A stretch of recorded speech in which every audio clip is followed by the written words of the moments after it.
So, bad evening. We are back again. Super duper Mick ain't super duper anymore. He's lost his aura. We missed Calafiori. We missed Timber. We missed Bukayo Saka. Oh my God. All the players that we miss have also been part of the failures before.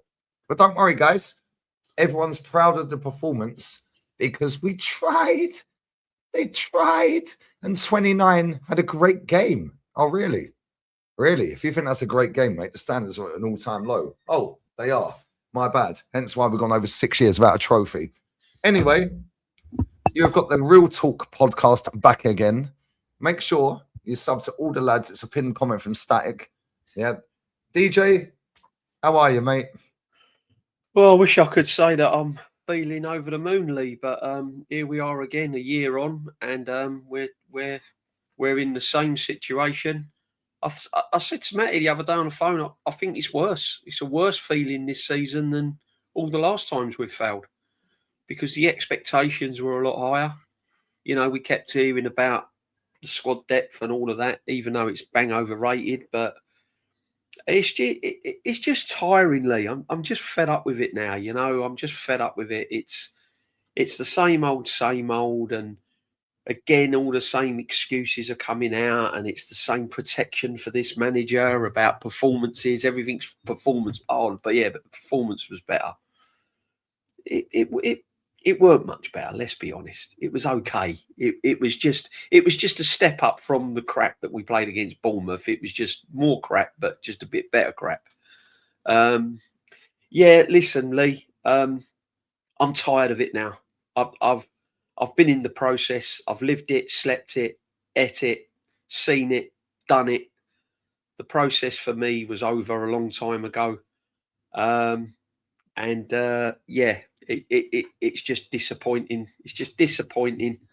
And I feel that I'm having the piss taken out of me as an Arsenal fan there. Honestly, I do. By the owners and that keeping this manager at the football club, I feel as if they're taking the piss out of me. I mean, Kenny will know the money comes out of our bank soon for the season tickets. To me, that's a kick in the balls. You know, No, and that's how I'm feeling now. I'm just feeling slowly, to be honest with you. No, I hear it, mate. And he's got a bit of a chest infection, so we're going to have to bear with him. And if you need to leave at any point, if your throat starts drying up, then leave, bro. Yeah, get some rest. Yeah, because we've got another 2 games this month in the next 9 days. Long. But no, you're right. You're right. Oh, it was a better performance. Yeah, like the bar ain't on its arse anyway. Well, so now we're pretending we're West Ham and fucking Burnley and that, going to the Etihad and having a good performance. We've spent £1 billion, mate. We should be going there and walloping them. But anyway, Kenny, how are you, mate? How's your Monday? Monday's been good. Monday's always good, you know. Better work, but yeah, let's just say there's a reason why we looked better, because it's Man City away. If you can't motivate yourself for Man City away, you never will be motivate yourself. Mm-hmm. You know, there's loads of things that motivate us. We wanted to show that it's still our title. We wanted to show that, you know, we've recovered from the Carabao Cup. So he's always going to be up for that. And plus another thing as well, you get the feeling that this game was and its formation and the tactics were playing weeks in advance, probably been playing since the 22nd of March. So it's no surprise. You know, we're going to get into it a lot later in the show, but you know, Mikel's got his circle of trust around him. I mean, who knows? If Kai Havertz had his shooting boots on, he could have got away with one there. Yeah, well, it's the first 90 minutes he's played in the league all season. So that's why I ain't got his shit. Almost like the best striker we have is sat on the bench for 86 minutes or 84 minutes. But don't worry, he's rubbish. All right, mate. Matty, how's your Monday? And we'll start with you after that, Matt, because I know you've bought some receipts. Oh, yeah, we got a lot of receipts today, fellas. We got a lot of receipts today. Brother, that was, I mean, for me, it wasn't shocking because of how we played. So I kind of knew what was coming. But when I show you all these facts in a few minutes here, we're going to see why it's going to get worse before it gets better. Mm-hmm. Hopefully, we'll have some clarity after today's show that people will be able to look at. I'll save it for in just a second. But we're here. We're here. Always good to be with Brother DJ B, Kenny, and yourself, man. It's Monday, so you know it's time to get down to the real talk. Off you go, mate. Take it away. Bring the receipts, mate. Smash So- the likes up. There's 1,000 people in here already. Make sure you sub to all the lads as well. Yeah, every single one of their links is pinned. Yeah, so Matty, take it away, man. The stage is yours, bro. Get your beverage of choice. Sit back and relax here, because we are about to decimate this performance of this team. I woke up this morning. I went to bed late last night. Woke up this morning. Shout out to Roman Reigns last night for winning WrestleMania. Went to bed. I put that in the group chat. Yeah, I thought that's what I said. Went to bed last night and woke up this morning. Shout out to Rashid, called and woke me up this morning. I'm actually glad he woke me up early because I need to get up and get some stuff done. But while I was on my morning walk, Kenny, you know, get my steps in, I'm listening to Top Gooners. And I'm hearing this new phenomenon. There's a new phenomenon going on today, y'all. We played a great game yesterday. We played a great game. This is what I heard. I said, wait a minute. We lost the game, but we played well and we fought. That's what they said. We fought, but we still lost. Lee, this is Exhibit A right here. Let's go right here. Let's go right here first. We're going to start with this right here. Big up our tech out for the 10 gifted memberships as well. Does this look like the end of a game where we fought hard right here? Does that look like a crowd that's enthused with the performance that we put in yesterday? Does that look like everybody's happy? Look at police judges. Look at that right there. Look at this brother right here. Look at this brother right here. My mouse is acting up here. Just bear with me here. It'll come back. There we go. Just look at this brother right here. He's got to go home and explain to the wife why he's not at Johnny's little basketball game or whatever. And he's sitting there because he, in his mind, thinks that we're going to win the title. And now look at this. Look, he knows. This brother knows. And then Lee, he's seen it all before. He's seen it all before. Do they look excited? Oh, well, I'll tell you what, if they don't look excited, surely the next batch, surely this brother here looks excited. All right, this brother right here, how's he doing? Let's zoom in on him. He is over the moon. Look at the brother at the bottom there. He's saying, make it stop. That's what this brother is saying at the bottom there. Make it stop. Make it stop. Is that Gabby Jesus next to him? That's about the extent to what he's done. So going into the game yesterday, Kenny, Lee, and JB and Lee, people were saying stuff. I heard 3-1 Arsenal. I heard Arsenal's going to take it to them. We're gonna bring it back. We're gonna get back on track. I set up with Lee last week. Me, Lee, Normsky. We set up Line Tech. We set up late the other night and just was listening to different podcasts or whatever. Darren Bent comes out and says Trossard hadn't scored since December. Lee is right here. Literally fell out of my chair. The chair I'm in right now, I'm on the floor. He was there. Yeah. I said, excuse me? I said, Lee, we got to go look this up. Lo and behold, it's true. Let's bring this up here because this is gonna wake some folks up today. What I'm about to show you is going to wake up some people today. This is why I'm telling you right now. You need to get your house in order. You need to be looking around. You need to be batting down the hatches. You need to be getting your mind mentally ready. And I told you this before. The best case scenario is, I didn't expect us to win the title. That you'd be surprised that if we do win the title. But I want you to start getting prepared when we don't win the title. And I'm going to show you right now. Lee, get ready because this is for the Knoxville people. Some people are not going to rest well tonight. I'll come back to these super chats in a minute, guys. Yeah, and bless up to Arteta out for spamming memberships in the chat as well. So make sure you thank him, everyone that's got one. Yeah, big up everybody. There's gonna be a lot of super chats in a second when they see this. Let's go. Let's look at this.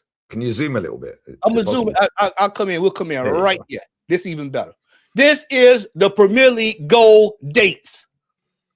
All right, I want y'all to throw that Kai Havertz out of y'all head right now because that was yesterday. Throw it out y'all head.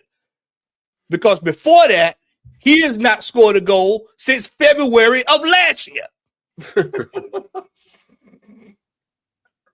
Donnarumma gave him the one yesterday. So throw that out your head. Look at soccer. When Kenny sat here and chastised soccer, Kenny was getting pelters. When was the last time he scored? March 4th. Yeah, I know he's out. But look, March 4th. There's a point why I'm saying this. What month are we in now? Where are we at now? Victor Jokeris, my striker. The man I defend on a daily basis. 18 goals, 12 in the league. When was the last time he scored? March 4th. Oh, it's getting ready to get better. Oh, Noni Madueke. Oh yeah, we got a gym here, everybody. What's this? February 12th, before Valentine's Day. That was the last time he scored. And that was probably for his girlfriend. Oh, dear, oh man. Oh, back in the team yesterday, back with a bang. Martin Odegaard. The glue. They were telling me, they said, hey, Matt, the reason we didn't beat Southampton was because the Odegaard didn't play. Well, hell, surely we got to win now that he's in the team against City. Oh, well, when was the last time he scored? December 27, 2025. Wow. Oh, there he is. Just talked about him. Lee, during the game yesterday, Lee said Trossard's coming on to do what? Because he ain't done nothing since December. December 30th. Oh, Declan Rice. Now everybody wants to call him the passion merchant. I heard a lot of that today. Passion merchant. January 3rd, 2026 was the last time he scored. Oh, did you see the manager this past week? Mikel Merino, he's coming back. We're going to get him back up to speed. Just stay where you at, Mikel. No, don't. Just sit out the next season. Last time he scored was January 3rd before he went out. Oh, set piece, ole. Magalhaes. What do we have here? December 30th, 2025. What's this right here? Julian Timber? Yeah, I know he's out too. But let's go back when the last time he scored. December 27th, 2025. Y'all told me to sell Jokeris in January. That's what I was told. Sell him in January and put Jesus up front. So when was the last time that Jesus scored? December 30th, 2025. Oh, Martinelli. Kenny warned y'all 2 years ago, sitting on this very show. 2 years ago, he said, sell. JB has said, sell. I've come out and said, sell. Lee has said, sell. We've all said it.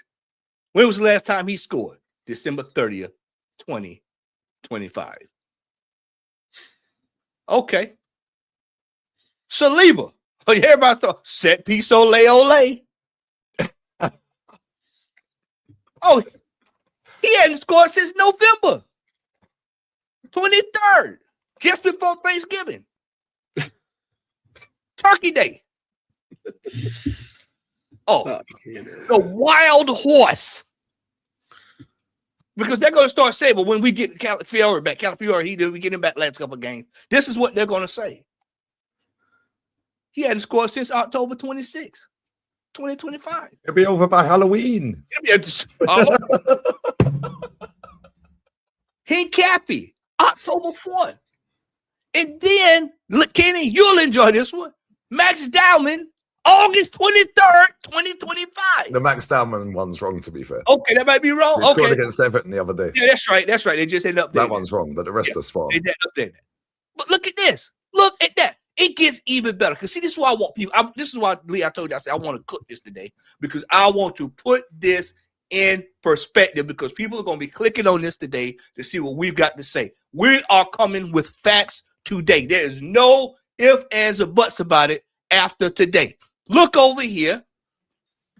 It is a mystifying miracle that this striker has 12 goals and 18 across all competitions. Look at the assists.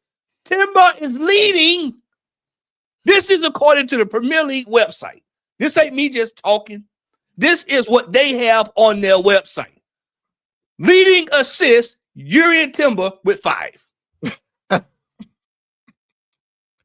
Fullback, JB. Injured. Watch this. Declan Rice, 5. Corner. Watch this. Gets better. Captain Fantastic. The glue. Elmer's glue. The glue stick. Let's see what he got. What does he got? 5. I got another graphic for him that's gonna really knock you on your feet, Lee. When I saw it, I said, Lee's gonna love this. Trossard, 5. Is this hitting home? Magalhaes, 4. Martinelli, 3. He's getting paid how much, Lee? What is it? 180 a week. 180 a So week. most of our defensive players are the highest assistants. That's crazy. Look at this next one. Look at this next one. Ooh. Saka, 3. Marino, 3. Calafiore, 2. Hincapi, 2. What's going on at this football club? Look at this. Look at this right here. Where is it at here? Where is it at? Right here, this Odegaard. Look at this Odegaard. JB, you're going to fall. You'll be healed in just a second because you're going to laugh so hard you start feeling better. Watch this. Watch this. Right I just laugh so hard, just start feeling better. That's funny. Yeah, watch this. Martin Odegaard this season. 1,167 minutes played. 21 assists. 1 goal, 5 assists, 6 goal involvements. Okay. This was his contribution yesterday, right here. An overhit pass to 29 when he should have just took the shot himself. This is what he provided for this foot. Let's just create a spark right there. 21 appearances, right? 21 appearances. Wow. 1 goal. 1 goal. Wow. The In glue. a number 10.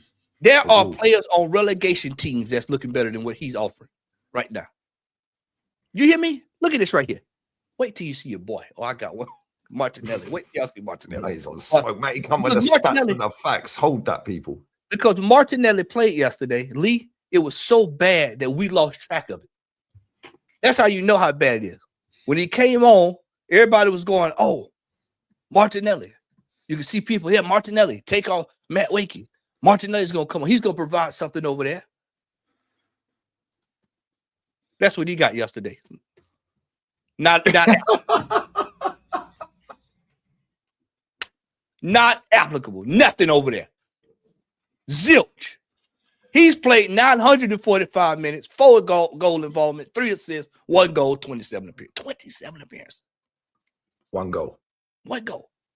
1 Professional footballer. Yeah. O'Reilly has more goals against Arsenal this season than O'Reilly. he scored all season in the league. Exactly. You look at this, and it gets worse. Superman. Yeah, Don't talk to me about that guy, bro.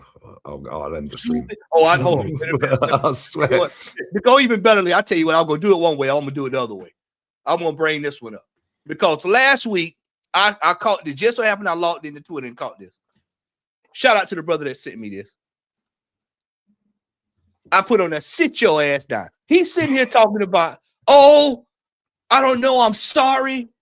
I've done this and that, and the disappointment, the anger. So I said, well, I'm going to definitely watch him for this coming Sunday. You watch this right here. You watch this. This was after the Bournemouth game, right? After the Bournemouth game. This is why a lot of times, Lee, I tell Writing out people- love letters. Yeah, writing out love letters. Roses are red, violets are blue. I'm still poo. Yeah. Watch this, Lee. Watch this, brother. Watch this right here, Lee. This is what he offered us coming off the back of that performance on yesterday, right here. This is what he offered right here. All his passes right there. Line break. Told us line breaking, Kenny and JB. We said on the panel, we were told line breaking, he makes tackles that we don't see. That's what we were told. That's what we were told. This is what he told us. I'm telling you, I'm going down this line today. I am going down He's this gritting line. his teeth. That's how you know Matty don't grit his teeth from. Matty's angry. Yeah, because see, they sat there and said, see, this is this narrative that's new, that's coming out here. They said that we played a great game yesterday. So if we played a great game, can somebody explain to me what these teams did right here? If what we put out there yesterday was a good performance, can somebody tell me what United did, what Newcastle did, what Aston Villa did, what Brighton did, relegation Tottenham, all got a result against Manchester City. Every last one of those teams got a result. That ain't even got West Ham on there. No, I didn't even put West Ham. I didn't even put Forest. I wanted the losses. I didn't even want the draws. I wanted straight losses. Because all of those teams went and got a result against the team that's moving towards the title. But we were told by this fan base that yesterday's performance, we have something to stand on. You even heard the manager come out in the press conference after the game yesterday saying the season starts now. Season starts now. The season didn't start at Etihad. The season didn't start at Southampton. The season didn't start against whoever else it was. We Bournemouth. But then they sit up here and tell you, oh well, hey, we're on the race path. I'm asking for the guys to fight. I'm asking for the guy. I'm looking for the belly, the fire in the belly. Lee, panel, we are not winning anything under this manager this season. I'm telling you, when you see these kind of performance, I told you I was gonna find it yesterday, Lee. I went back and got it. When you see this right here, in a game, what I thought it was Jokers. This is Trossard. Trossard is pointing to the spot where he needs to go to defend. This was before the goal. And if you don't believe me, go back to the timestamp that's up there, and you'll hear me on the broadcast yesterday say he's pointing to the spot he needs to slide over. And what happened? Wham, bam, wham, bam. Teams have figured us out. I said it during the broadcast. Ball on the floor. I said at the first half, I said we've got 10 minutes here to score a goal. If we do not score a goal here in 10 minutes after we scored that goal, I said we are going to be in major trouble in the second half because they let the game get away from them a little bit. They're going to go in at halftime. He's going to tell them, put the ball out of the air on the floor. Make Arsenal play in front of you. And what happened? Ball on the floor. Wham, bam, wham, bam. Thank you, ma'am. Go. Every week, the last month, teams have done that. Every week, I've sat here and watched it. This fan base refuses to see that this team is not prepared for the task at hand. We have 5 games left in this season. People thinking folks are going to go on an 8-game. I heard Robbie say, oh, well, we just goal differential.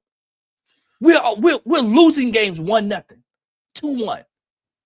We've played 6 games, 3 goals. One of them, the goalkeeper gave to us, and another one was a penalty kick. And you're telling me we're going to find goals to win all these games. And when I told y'all yesterday, Newcastle, it's got something for us. If they were struggling with all these other wingers, then Gordon's going to have a field day.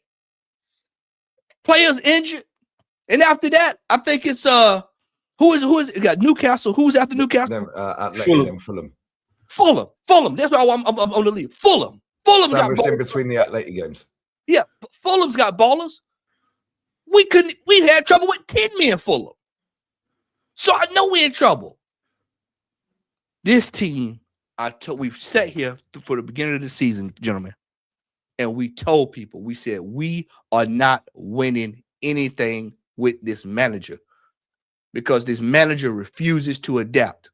All he had to do yesterday, change the formation, go a 4-4-2, put Jokic up there with Kai Havertz if you want to play him, drop Rice into the 6, put your wing players out there. If you want to put Martinelli out there, put him out there so he can run ragged and play some freaking football. Instead, he shows up with the same 4-3-3 that he's done all single year. And every time I tell y'all, they overload the midfield or they bypass the midfield with 1 or 2 passes over the top. And we end up in these situations. This time it was a long throw. Yeah. One throw. One throw. The ball went from the throat from him all the way down to center kickoff, down the pitch. And I'm supposed to believe that this team is going to go to the next 5 games and not drop any points.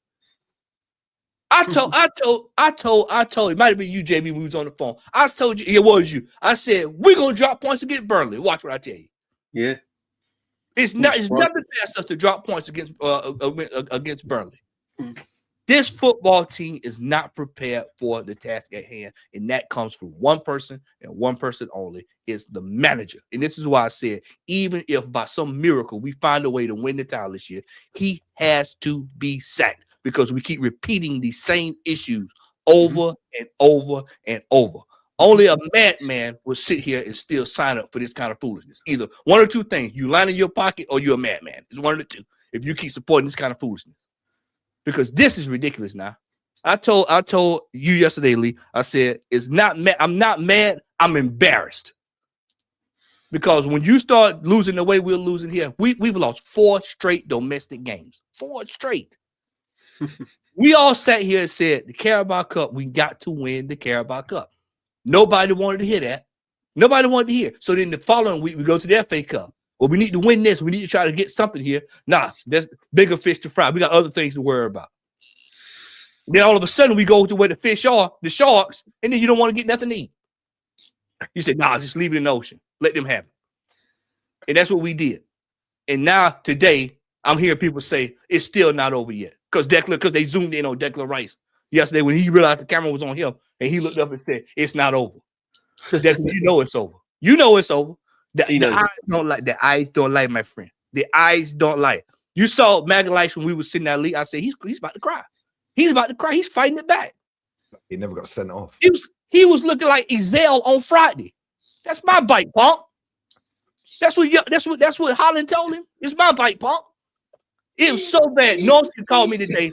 Norsky said, if I'm gonna paraphrase a little bit here. After the game, they asked Holland about the situation there with Magalhaes about the headbutt. Holland came back and said, pretty much defended him. But it was what he said at the end. He said, I could have went down and he could have got sent off. That would have made the game easier. Thank you. I watched that. I was with Peter Schmeichel on video. Yeah. What does that tell you? No respect. Lee, I'm going to close out on this. When you see fans, when the fan base of the other team takes the time to do this, you know we're in trouble.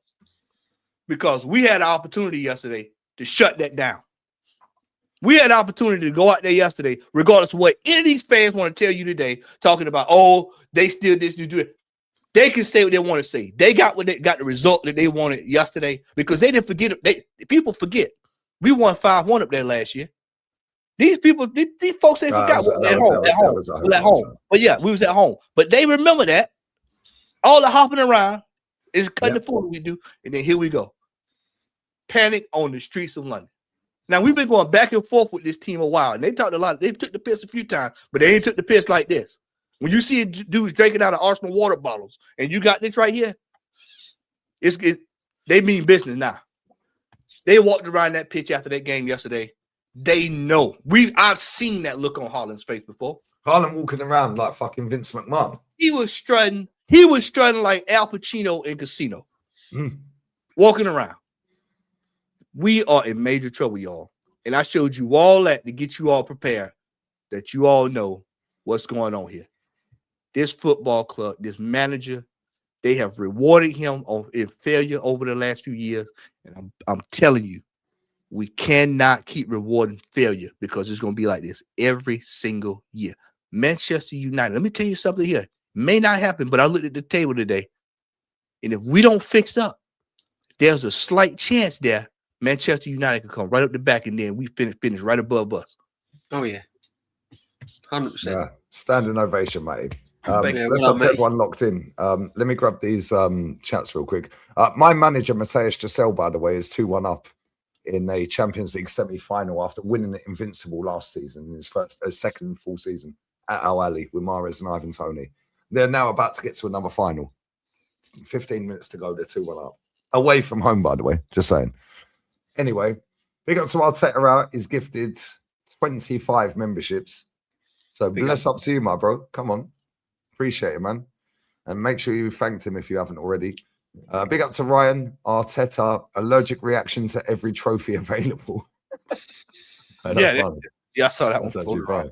Big up to Jack. I said after the Man United game we were in trouble, but I'm told I'm not old enough to go through tough times. While I appreciate I haven't at 22. All I've seen is 4 FA Cups, constant failure from this Arteta. Bro, don't let him mug you off about your age, bro. Yeah, say the truth, innit? Yeah, if people don't like it, cool. See you on the 24th of May, innit? See you all on the 24th of May. This manager is a fucking disgrace. Yeah, sitting there making out he's the slickest manager in world football, and people have backed this crap for 6 years. Yeah, where was this for Unai? Yeah, who, by the way, is in the semi-final with the Europa League. Don't let him fuck around to win that, by the way. Just saying, mate. Yeah, 3-1 up yesterday, 3-3, and then straight from kickoff, 4-3 Villa. Hold that. Yeah, everyone had their tweets ready to go, oh, Unai's bottled it again. Yeah, cool. Then they went and won 4-3. Unlucky. Yeah. They're now, 10 points clear of Chelsea? Unlucky. They're in the champs again. Big up Big Josh, brother. If Arteta gets sacked, I'll spend the day gooning. Bless up 47 months, bro. Appreciate you, brother. Always love my guy. Robbie been serenaded out of the Etihad to second again. I see that. Second again, Ole looked like he's a lot more cross, angry, and miserable. Yeah, bro, this is what it is, man. These men are fucking good actors, isn't it? Mahrez has scored. It's 3-1. Wow, cheers. Who knew? Mahrez is better than all of our wingers. But it's the Saudi League. Go and get that fucking German manager from that club, mate. I keep telling everyone he's a bad boy. I'll take her out with another 5 memberships. That's 30. Bless up, bro. Appreciate it, man. Come on. Man owns all the chat. He owns every single one of you. Big up Irish Gunner. We can all shout all we like. Arteta has signed a new contract already. Anyone who thinks otherwise deluded. Boycott the club people. Cancel Sky Sports. Sky Sports are the biggest single problem other than the fans. Not all fans. There's a lot of fans that are still facilitating this shit. Bless up, bro. Big up to Kaylin as well. Where all the man telling me that Eze was a left winger at Palace. Clowns. It's funny because the Palace fans in the chat are telling you he's shit at left wing. Funny that, isn't it? It's almost like they watched him. Yeah, but don't worry, Arsenal fans know better. Yeah, Rice is elite in the 8. Clowns. Yeah, he got dog walked yesterday. Bernardo taught him how to play football yesterday. Zubi is an upgrade on Party. Clowns. This is not the same city. Clowns. Fan base is a circus with no footballing IQ. They've put this club in the mud. Great comment, mate. Great comment. Bernardo Silva was taking a wholesale piss. I watched the first 25 minutes of Curtis's show earlier before I went out. Yeah. I swear to God, yeah, Curtis had me in fucking stitches. Yeah, absolutely in stitches. Big up to Dylan. Patrick Dorgu only has 2 less assists than the top players for Arsenal, and he's been out for 10 weeks. Bro, there's players. Richarlison's on 2 goals less, I think. Yeah, and I think Raul Jimenez is on 2 goals less. And Harry Wilson's on 2 goals less than our top goal scorer. How fucked up that is that we're top. Well, until Wednesday when they slap Burnley, like they always do. Last one before I bring Kenny and DJ in, because they've been waiting patiently. Big up Black Wolf. Lee, should I put money on that crazy call-out you made with Erling? Yeah, I should have put money on that crazy call-out you made of Erling at the 65th minute. Well, Matty said that second half, they'll keep the ball on the ground. After we brought Martinelli on, Ola said we ain't making another sub until we get punched in the face and they go another goal up. And then I predicted the exact minute and the exact goal scorer. How the fuck do we know that? If we know that, Pep knows that. On that bombshell, Kenny, DJ, you've been waiting patiently. Stage is yours, guys. Go, DJ. Man. I mean, big up to Matty for all of them facts. It's everything we've all been saying for many, many years. And it's going to get worse. And it's going to get worse. I mean, there's rumours that he's got another contract and all of that. But for me, it's all down to the end of the season now. It's how brave these owners are going to be, because this cannot continue. This cannot continue. There's a way of losing. There's a way of throwing things away. But when you're playing badly and you're doing it, you're going out badly. You're not even playing good football. And you're still not getting over the line. Even worse. The players highlighted there, we've been saying it all along. I said it from day one. This club is not, the players are not good enough to play for this football club. There's only about 3 or 4 players that I'd lose sleep over if we sold them. The rest, it wouldn't bother me if we got rid of them. And I'm going to include Bukayo Saka in that. I think he's done. I don't think he's the player he was. I think we're clutching at straws. If we think Saka's going to be the return of the saint to bring the club back again, he ain't going to do that. He ain't going to do that. He's finished now. He's on the downward spiral. And I think I said on a stream not so long ago that round about Christmas time, I said, I feel that this club can't go up another level if it needs to. I feel the players haven't got another level to go to. I feel that they've got to where they are. They've given it, they can't do it. If the pressure's on and they need to raise the bar, I feel that they can't do it. And it just shows over recent weeks they've not been able to do it.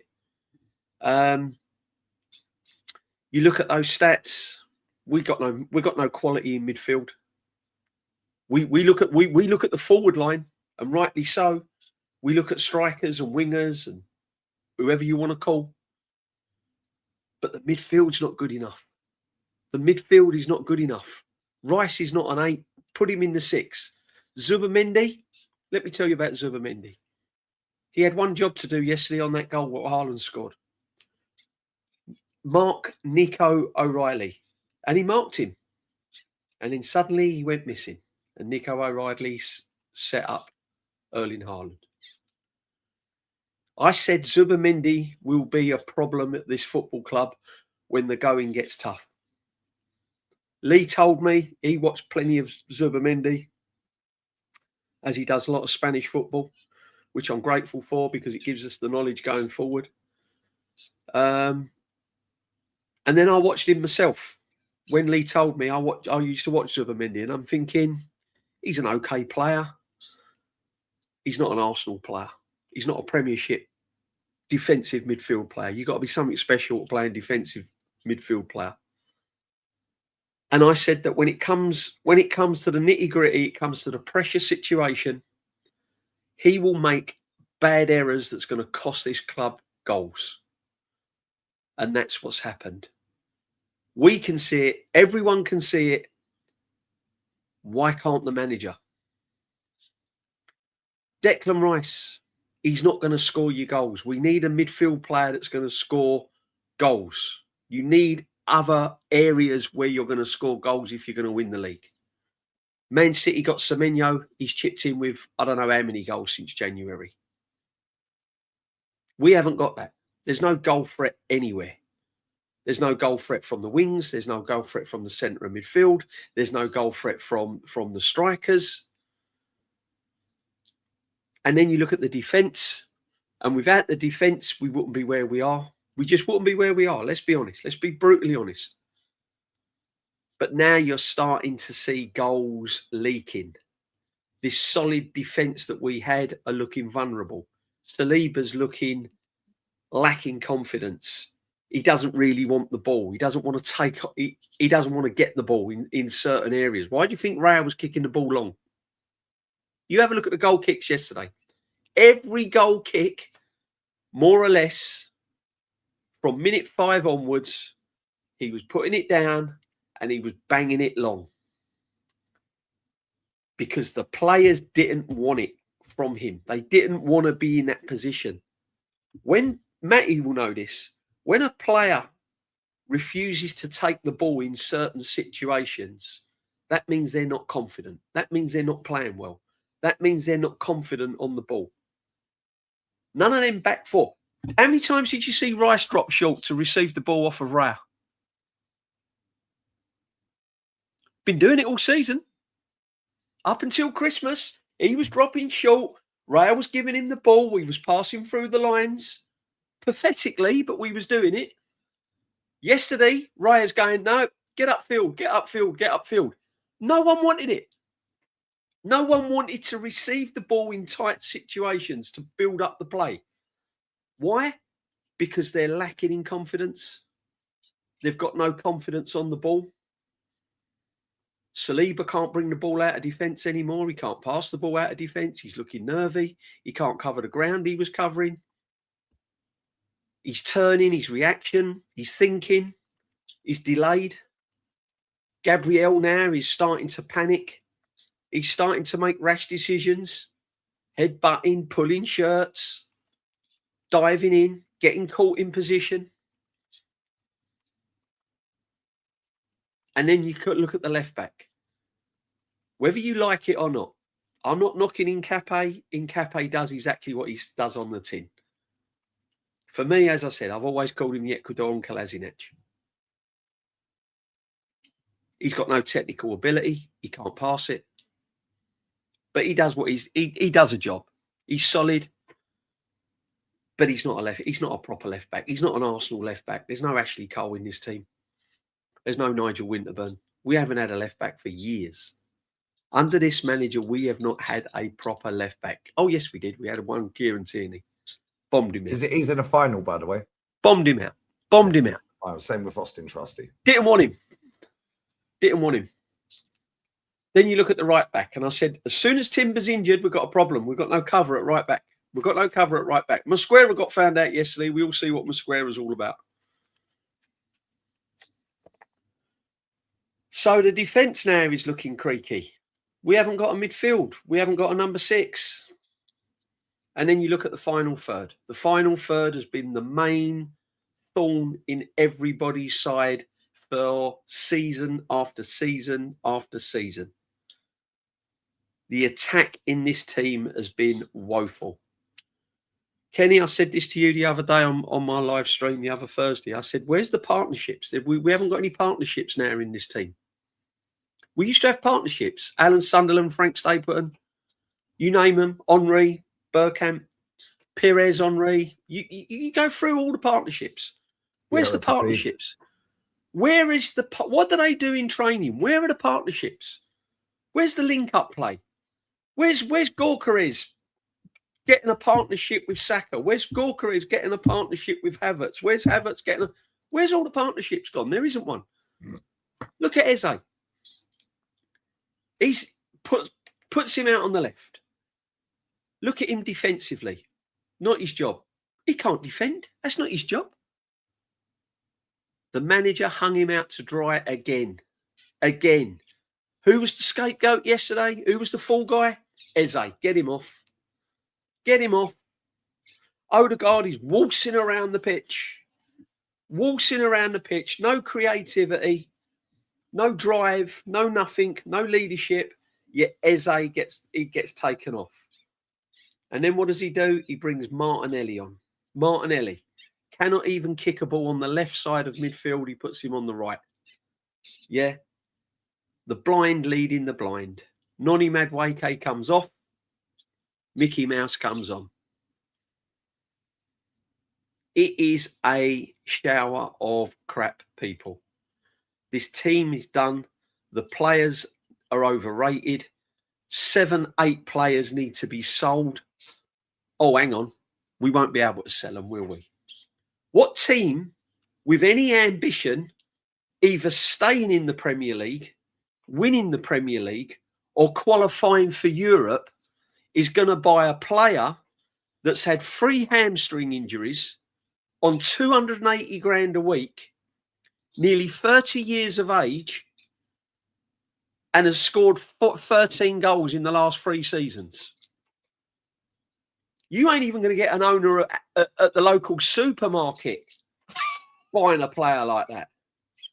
You couldn't even put him in a raffle. Come on, man. We're stuck with these players, and people don't realise the long-term damage of this manager at this football club. It's a virus. The next manager that comes in that's not going to get backed, that's not going to get the backing this manager got, the owners are going to sit him down and go, hey, you've got to do what you can do because there's no more money. We're rebuilding the stadium. There's no more money. Oh, well, that's all right. Well, we can sell players, can't we, to bring players in, bring the quality I need in? No. No one wants them. Berta knows he's got his job cut out. We're going to have to give players away on a free. We're going to get nothing for them. Tomiyasu settings, nothing for them. Havertz will go on a free. Jesus will go on a free. Trossard will go on a free. Martinelli will go for about 20 million. We'll end up selling Saka for about 50 million when he should have been worth 150 million. Odegaard will go for about 30 million. We will still have players at this football club rotting, and it will just get worse. And what will happen is Rice will go, I'm off. I've had enough. Saliba's going to go, PSG, come and get me.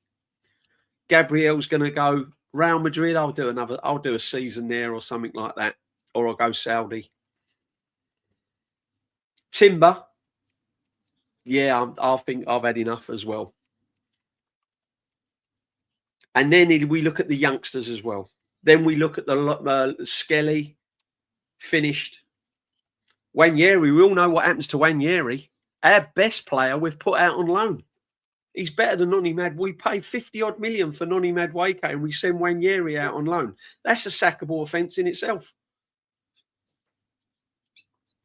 And then you got Max Dowman sitting on the bench. And what, not for long? He going to be out of here. Yeah. Max Dowman's 16. It's child abuse at this football club. The way he's being treated is abuse under this manager. Get him gone. Get him gone. You'll ruin his career. Ruin his career. Said that. I was glad Wanyeri went. Really glad he went. Get him gone. Skelly's the same. Get him out. I hear it. Get him out. No wonder Mertesacker fucking off. Get him out. Mertesacker went for one reason, because he knew what was round the corner. He knew what was round the corner. This club is absolutely rotten to the core. And what makes it even worse is all I've heard all day. I rung Shane earlier, spoke to Shane earlier. All I'm hearing is the performance. Kenny, you know, when you play for Arsenal Football Club like these great men behind me, the minimum expectations should be a performance at Manchester City when you're going for a title. That's minimum expectations. That's nothing unusual. They've not done something out of the blue. They've not done something amazing. That's the minimum standard required to put a performance in at Man City. And the only reason why they've had to up the ante at Man City is because they've played absolutely crap coming into the game against Man City. But it weren't nothing special. 2 shots on target. How many saves did Donnarumma have to make? Seriously. Same amount I did. How many saves did he make? One save. 29. 1 saves from 29, Havertz. Oh, Havertz, yeah, the midfield player that we bought and we play as a striker. Yeah. I mean, it is a joke. We've got midfielders playing as strikers. We've got centre-halves playing at left-backs. We've never had... The only striker we had 6 minutes of football. 6 minutes of football, the only striker we had. $60 million. I mean, it's just a joke, isn't it? It is an absolute circus. The summer's coming. The circus is coming to town. I ain't going. I've been watching it all season. Honestly, I'm just sick and tired with it. And I'm just fed up with fan base. I'm fed up with this fan base glossing it. And then you listen to the media. No one still has not questioned this manager all day. No one, they've all gone on about the performance and everything else. No one has come out and actually said Arsenal Football Club should not be going into this game as a title decider. This should have been wrapped up weeks ago. Facts. Like Liverpool done last season. And exactly. I end on like Liverpool done last. Liverpool was done and dusted last season. They was on the beach now. That should have been us. And the fact of the matter is, this manager can't do it. He has to get out of the football club, and he's got to take 7 or 8 players with him. And I'm hoping that most of the fan base will go with him as well. I'm just sick of it, Lee. Sorry, man. Sorry, well guys. said, mate. Well said. Let me grab these. By the way, Matthias Giselle was about to get to a Champions League semi-final again. Final again. After winning it last season, by the way. There you go. It's just full-time now. My fucking German manager is in back-to-back Champions League finals in Asia. Yeah? Back-to-back finals. Galeno's goal was a bad boy goal, by the way. Yeah, stepped up in the quarters as a screamer. Stepped up in the semi with a screamer. Yeah, Ivan Toney scored today. They're now in back-to-back finals. Crazy. Yeah, by the way, this guy was at Salzburg and won a double in his first season. Then won the league again. They've not won anything since he fucking left and went to Al Ahly. Yeah, he then got them in the Champions League by finishing 3rd in his first season. And then he won the Champions League invincible. And then he's won a cup this season. Yeah, he won the Super Cup or whatever it is. Medawi will tell me. Yeah. And now he's in another Champions League final. Farmers League this. Yeah, but it's the Asian Champions League. Yeah, cool. Where did we get Arsene Wenger from, mate? Last time I checked, Japan's in Asia. Yeah, go and get him. I keep fucking telling everyone that guy is a sick manager. But they don't want to hear it. He'll end up at Brighton and then Chelsea will get him and ruin his career. Yeah, it's fucking pathetic, man. Go and get that geezer right now. Yeah, he's coaching big names there, by the way. Yeah, Frank Kessie, Riyad Mahrez, Ivan Toney. How comes Ivan Toney ain't got an attitude problem in Saudi? Funny that, isn't it? Funny that. Yeah, I think he's one of the leading scorers. Yeah, in the league as well. But before I bring Kenny in, let me grab these super chats. My baby boy will be PSG fan. I'm done with this. I don't blame you. I don't blame you, MC Kuna. Yeah, my niece supports PSG and my nephew supports Real Madrid. my niece like the pink shirt. Bless her. She's only little. She's only 6. Big up for another 5 memberships. Oh, yeah, this Arteta out owns all of you in the chat, so make sure you thank him, yeah? Big up True City. Rice saying it's not over at the end shows it. Yeah, Rice is doing too much performative work, bro. That guy knows exactly what he's doing. He thinks he's slick. I even quoted it saying this Arteta PR puppet. Oh, it's beautiful. It's beautiful. We're in the semi-final. And yeah, well, I was in bed for 2 days, but I really wanted to help the team. So I came and helped the team get to the semi-final. Why don't you just let Norgard play and rest up, mate? And you might have actually fucking stopped Bernardo Silva taking the piss out of you all game. How about that? He gonna start quoting Shakespeare if he ain't careful. All that. Pathetic. Big up Gianni, bruv. Always love. Make sure you sub to Gianni. Yeah. Big up to all the guys telling truth, legends on the panel.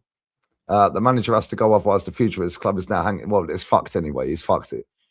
Yeah, and all the Arteta defenders can fuck off with him. Facts. Yeah, I did tell everyone a month before he got the job, mate. Yeah, I said it'd take us back 5-10 years. They laughed at me. Yeah, Odegaard. Oh, his downfall needs to be studied. No, he's shit, bruv. I did tell everyone. But it is what it is. Enough talk. Time for us to protest. They won't protest, bro. They're too happy having a jolly up in the away end. Yeah, it is what it is, bro. Big up Chike as well, man. Guys, come to New York City for the World Cup this summer, bro. I ain't got that kind of money, bro. Yeah, so if you lot can keep donating and buying the merch, bring your lunch, bring your dinner merches out. Stinker and Hooked merch. Nobody cares merch. It's all on the website. It's linked in the description. Yeah, we'll profit off a loss. Fuck them. Kenny, been waiting patiently, my friend. The stage is yours. Take it away, Kenny. You're on mute. You're still on mute. There we go. There you go. Go on, Kenny.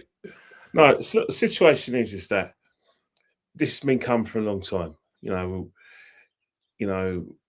I was worried as far back as November, and I always mentioned it in the show, the Sunderland game.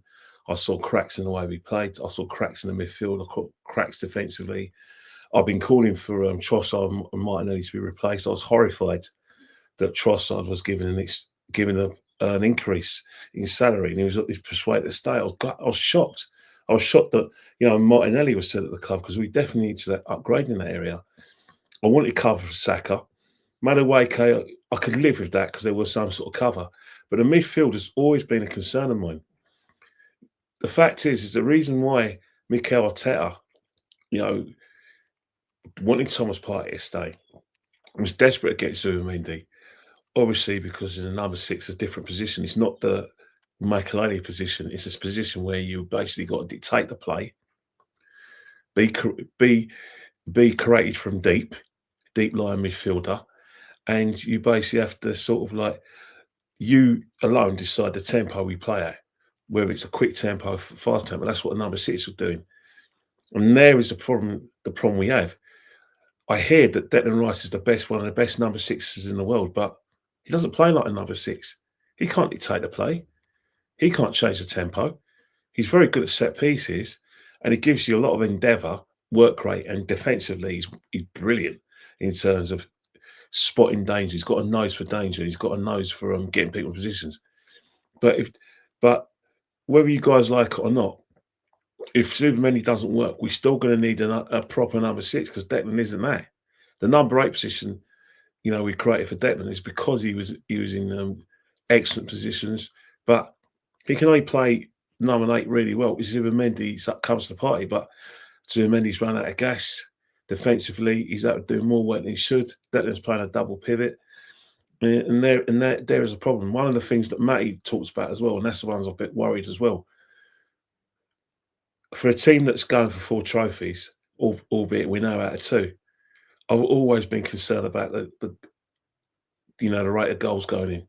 Yeah, I know you guys say that Gyökeres is an expert finisher, but you don't win leagues with just one player. Goals have got to come from other sources. Havertz has been injured in and out of team. Eze has been in okay form, but at the end of the day, both times he's actually turned up was against a very poor Tottenham side. Martinelli, say no more. Bukayo Saka injury prone, say no more. But as that therein lies the situation. Even the set pieces, referees are watching us. We're not even hitting the surface, and that's my biggest worry. That all the disciplines going into this title running is that whether fans want to be positive or not, and say, right, this is a better performance as Man City. Of course, it's going to be a better performance. It's Man City. They're a team that we beat 5-1. They're a team that gave us a slapping at Wembley. They're a team that vying for us for the title. We wanted to make a statement. He picked a team that was in the making for a month.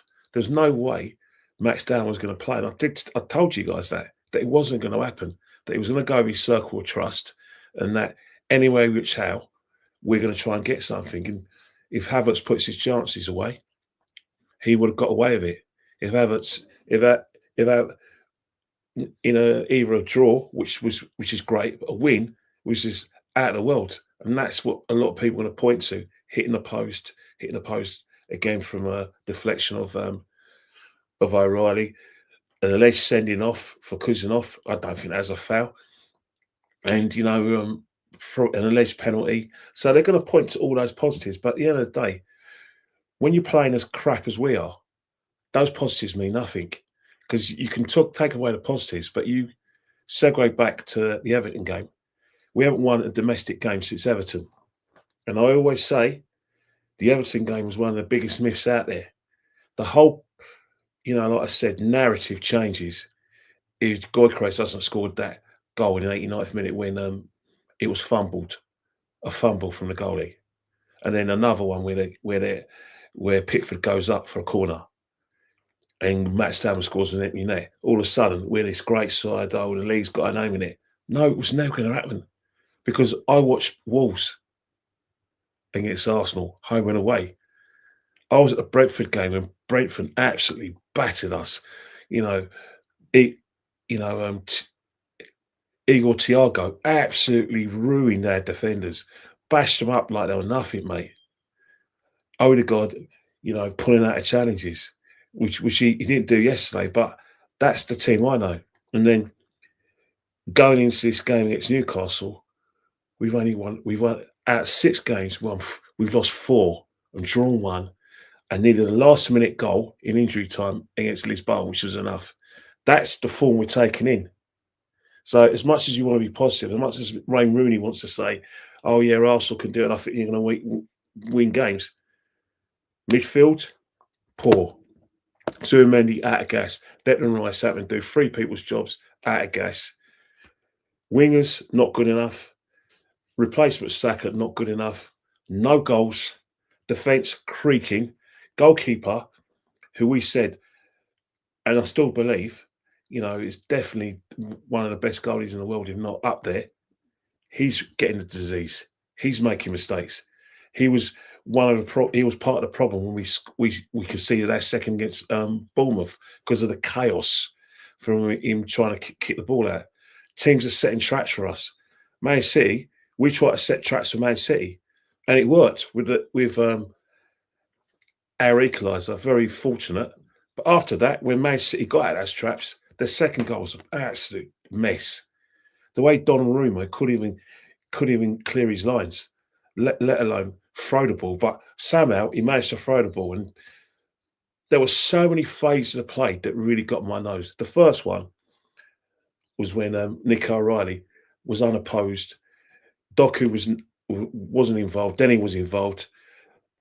Trossard, Zubimendi. But the one that got me was our captain. You can forgive the 4 phases of play where there's a mistake, but the last phase of play, you've got to clear that ball. You've got to clear it because if you don't clear it, and our goal Gabby was at fault as well for their second because Gabby thinks Odegaard's going to clear the ball, so he's not part of the wide away club. Haaland is just hoping that there's a mistake because guess what? He played against us in the League Cup final and he knows we're full of them at the moment. So Gabby's, not awake. He's thinking about his next battle or maybe a scrap in the changing rooms. Before he knows it, Odegaard's missed the ball. Gabby's nowhere. This is one of the best defenders in the league. Every time I put on TikTok or the Instagram, and they're outside the ground and they speak to Arsenal supporters and they say who's the best defence out of Gay and Diaz and Saliba and Gabriel. They automatically say Saliba and Gabriel. Well, I haven't seen any evidence of it. Because guess what? In that run since the League Cup final, they've been part of the problem. We're playing a team like Newcastle who defensively make mistakes, who can't score, can't create, and everyone thinks, right, it's going to be an easy game. But hang on here, that's us. We can't defend. Our midfield is running out of gas, and we can't create anything. And then Gyökeres is another one. You know my situation with Gyökeres. I will criticise the manager when he deserves to be criticised, and I do agree with a lot of you guys when you say he hasn't getting the service. Our inverted forwards, and it's an insult to call them inverted. They're just bloody forwards who with pace. With the exception of Saka, don't give him the service. But there's other things. The manager, has to play to his strengths. Well, not Arsenal. He's got to adapt. But there's other times when the ball does go in the box and Gyökeres isn't there. And let's talk about Lisboa. I got no problem digging out the manager. You know what I feel about the manager. I'll dig him out. But I can't defend Gyökeres if he's not winning his duels. He didn't win his duels against Lisboa. He was angry when he got taken off, but he lost every header to the Diamondi. He lost the battle of strength. You can't play the ball through the middle because he hasn't got the pace. So hang on here. That's part of the responsibility. So when I see the team selection and I hear some of these guys say that I'll start Havertz and Gyökeres, I can't fight them. I can't fight Gyökeres' battles. Because guess what? Despite Havertz's, like I said, inability to finish his dinner, Havertz played an intelligent game. He held the ball up well. He was the first line of the press. He took players away from him. He got in areas where Gay didn't want to go and didn't need it because of the fact that it was a trap. Yes, he missed his chances, but he got in those positions. He was trusted by these players to put him through.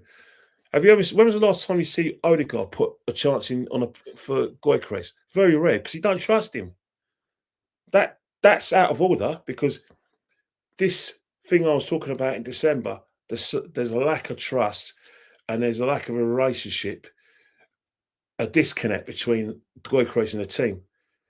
I thought that disconnect was dealt with after Tottenham, but it's come back again. Mm-hmm. That's where I've got concerns. So I wasn't bagging the manager for not bringing Gyökeres on. I was bagging the manager when he should have brought him on in the 70th minute. And then the 79th minute, when he was going to bring him on, there wasn't a break in place. So, in essence, you have to be accurate in your criticisms and say, well, yeah, he only came on in the 84th minute because there wasn't a break in play. He was already ready to come on in the 79th minute. But I always say, I'll bag the manager because at the end of the day, he's ultimately responsible. I'll bag him for situations where we've asked him to rotate because of the fact that we're going deep in every competition. He has to rotate and keep the squad fresh. As a manager who's been in the job for 7 years, nearly 7 years, 6 years, when he actually was appointed team manager after winning the FA Cup, he still hasn't learnt about rotation and player management and player red zones and green zones. He hasn't got a clue about it. Yet we give him £50 million. That's all by the by. But then again, I've got to look at the players as well. Because at the end of the day, if you were going for a title and this is your 4th year going for a title, you try to tell me that some of those guys who played like nearly 250 games, 300 games, need him to tell them how to play football. Can you imagine Arteta going to Keano? Roy Keane would tell him to go sod off. Go to Steven Gerrard. Steven Gerrard wasn't the most vocal of captains, and even Steven Gerrard would tell him to go. And you know what Rooney would tell him? And don't get me started on what Tony Adams and Baldy would tell him. And Incy, they will tell him to F off because they work out yourself. And therein lies a problem.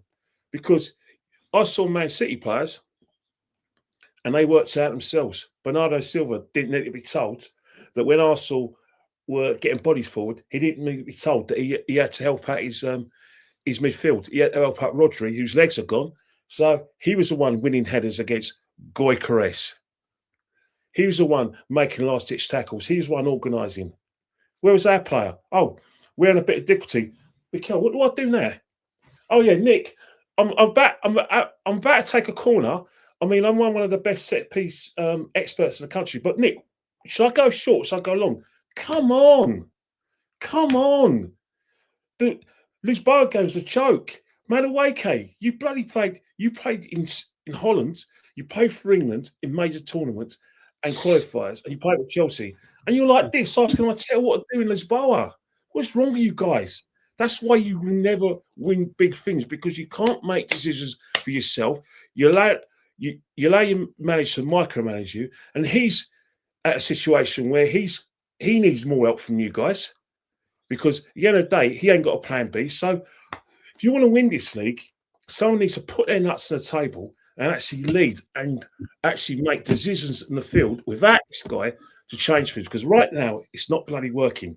And I'll tell you, against Newcastle, a team out of form, where there's a problem with Livramento. So they're going to play Trippier. So that pace is going to go where we should be encouraged. We're going to do nothing. And then Fulham, who've got nothing to play for, are going to laugh their heads off. West Ham are going to laugh their nuts off. Burnley are pathetic anyway. You know, you might get some sort of like I said, easy lay against Burnley. And I shouldn't use those words, but that's how I feel at the moment. And then Crystal Palace.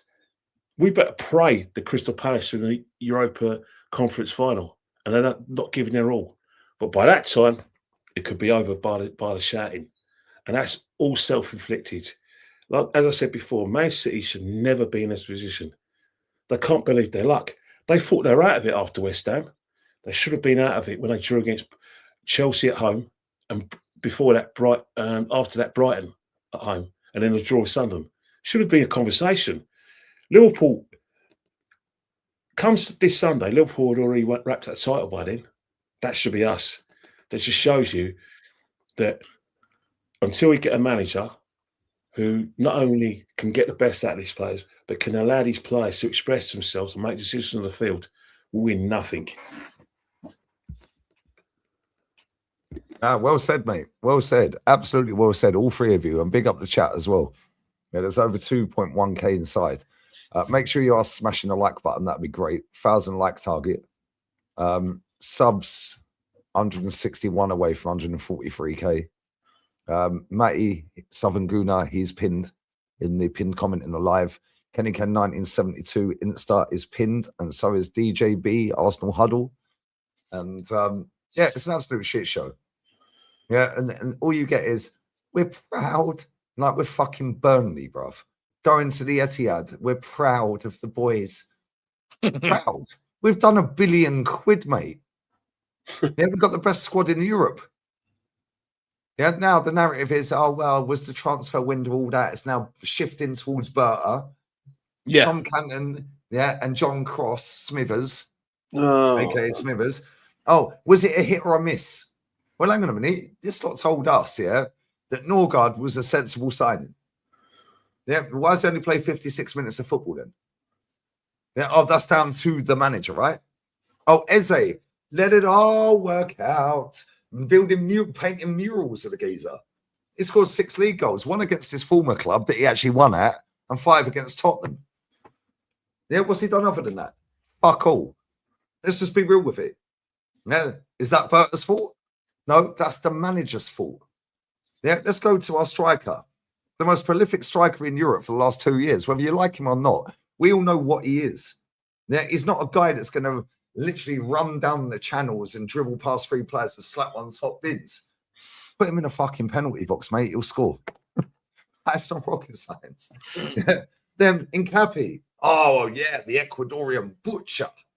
Oh, we need to spend 60 million on this guy. Oh, he's amazing. Okay, cool. Well, there's 4 of our fucking summer signings straight away.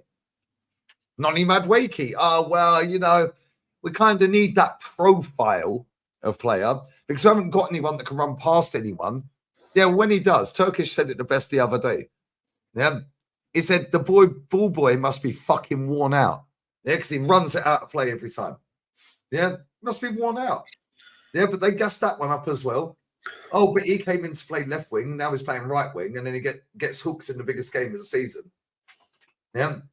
Who else did we buy in the summer? Who else did we get? Kepa. Norgard. Oh, you said Norgard. Yeah, Kepa. Kepa's the only player at our football club, by the way, that's signed for us on less money than he was on before in this squad currently. Who else did we sign? We signed somebody else as well. Zubamendi, that's it. Supermendy.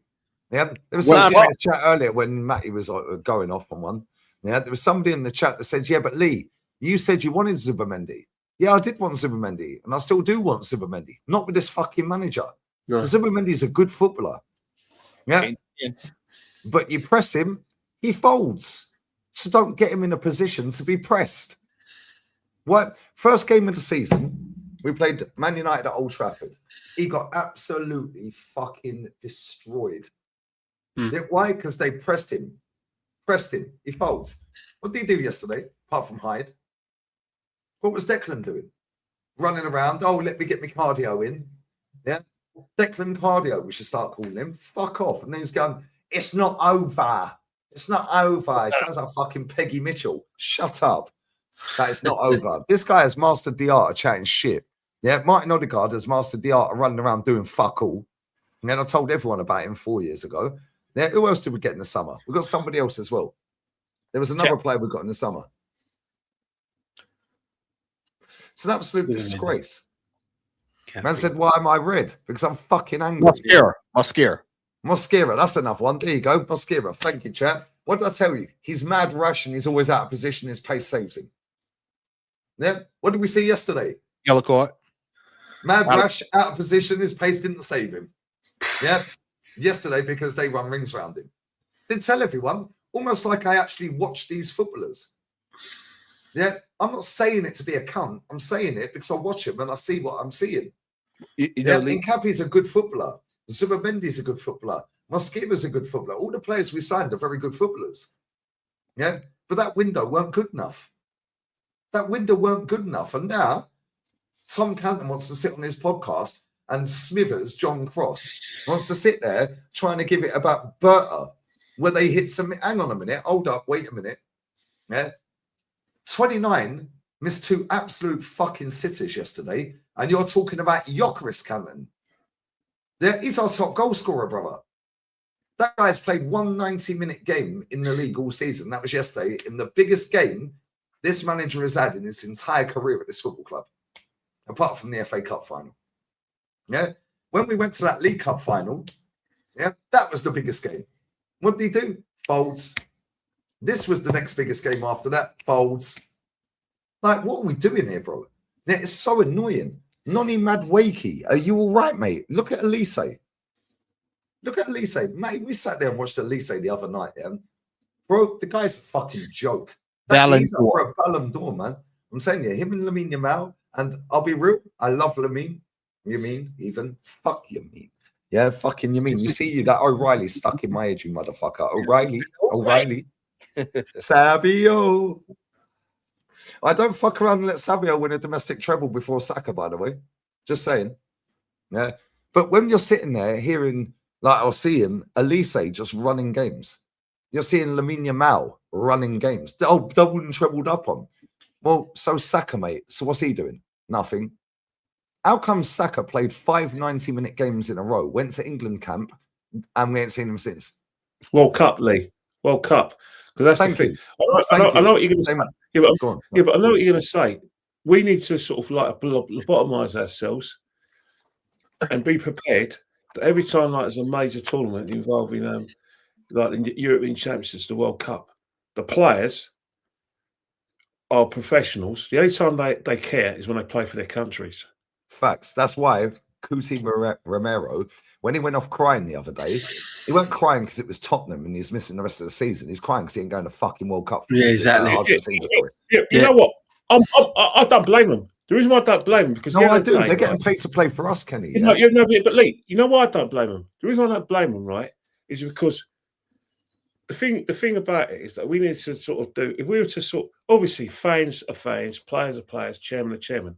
But the situation is, right, is that the reason why I'm laissez-faire in my attitude because I don't attach myself to the players. The minute Adebayor left this football club. Oh, did you see him yesterday, by the way? Regardless, and obviously we know it's a bit different. I don't sing the players' names. I refuse to. As far as I'm concerned, I'm singing with the club. They come and go, players. Players come and go. But I've seen a situation going back. There was a player at West Bromwich Albion gave him a lot of service in the 50s. When West Bromwich Albion wanted him gone, you know what they did? They sent him a letter telling him his service is not required. And in those times, there was no like punditry and match of the day or Sky Sports. So that was go back to job set to find a job. And now these guys are in their 30s. So that's why I look at the players and I think, you know what? All right, crack on with it because I'm not attached to you anyway. But the problem is what we're seeing and what we suspect with Martin Odegaard's situation is World Cup year, saving themselves World Cup. What do we tell everyone? What did we tell everyone? He's ducking. You said he didn't duck out of tackles yesterday. And I know you was like you waited patiently. No, he did. He pulled out of a tackle on the right wing yesterday, left wing yesterday. He was 70-30% chance of winning that tackle, and he ducked out. Brentford. He did it against Brentford at home with Jordan Henderson. That was right in front of me. So that's what's happened. But what I'm trying to say with the players is that is a cross we're going to have to bear, especially when it comes to World Cup. Yeah, but even so, I'm surprised. No one could see what's going on with Saka. The fact that he went to England, we don't know what's happening. We can only assume.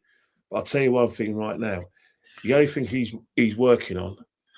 He's not getting fit for our title running. He's getting fit for England for the World Cup. I keep telling everyone, one of Rice and or Saka are not going to that World Cup, and if both of them do, trust me, one of them is getting a major injury in that World Cup. Yeah, let's just be real with it, and let's be real with it as well. Yeah, right. Everyone talks about the squad depth. Oh, Man City, they've got a better squad. Well, that tells us the fucking process has failed straight away. I've seen that all over Twitter today. Oh, they've got a better squad. Oh, really? Well, hang on a minute, mate. They signed 16 players in the last 18 months. So that tells you their recruitment's better than ours then. But you know what it is with Man City, though? Pep, There's always you got to remember with Man City, you say their recruitment's better. What Man City do better than us is that they don't waste time.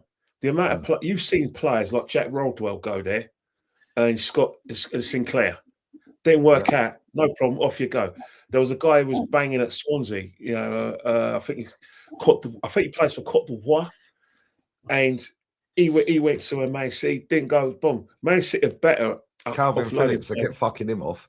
Yeah, but Calvin Phillips, D. Michaelis, you know, Zulu Michaelis was an okay. That's what you're on about. Wilfred Boney. Yeah, D. Michaelis was a success. Otamendi was at Man City. Torres, they got rid of him real fucking quick. But but that's what Man City do. Is that basically at Man City, second is nowhere. All right, second is nowhere. You can go unless you're Pep. You can go away a season without winning anything, but you have to show some semblance of promise.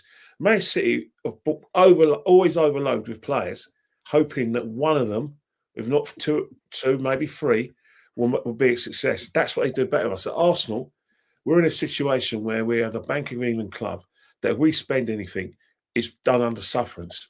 That's why we'll never be a team that dominates like Man United did and Liverpool did. Man United spent money. Liverpool spent money in the 70s and 80s. They did. They always got the best players, but they got players with experience. At Arsenal, this mentality, and we were on a podcast with someone who said we're ungrateful, but don't slag him off. Wait till I finish. I'm not slagging him off because I've had many people saying that to me in the street. I've had people mentioning that word, spoiled, entitled, and ungrateful, for the Wenger years. So I'm not going to have a go at him for saying that.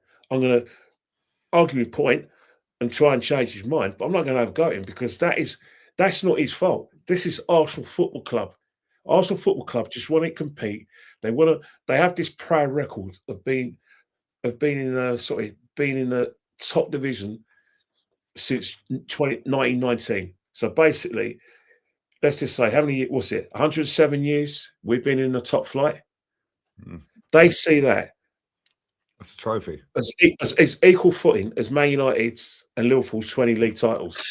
Arsenal are just as proud of being in the top flight for 107 years as Man United and Liverpool's 20 league titles, Liverpool's 6 Champions Leagues, Man United's 3 Champions Leagues. They're just as proud of having that unbreaking record in top flight. And we've won the most FA Cups. Like, who cares? Yeah, let me play this here because Tony Pulis absolutely fucking schools Arteta in this indirectly. Right?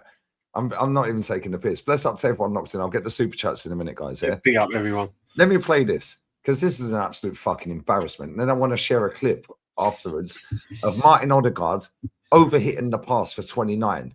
Yeah, let me share this. This is Tony Pulis. Not only have Arsenal bottled the league, they're now getting cooked by Tony Pulis, guys. Hey, that's the touch. Let's go. Let's go, guys.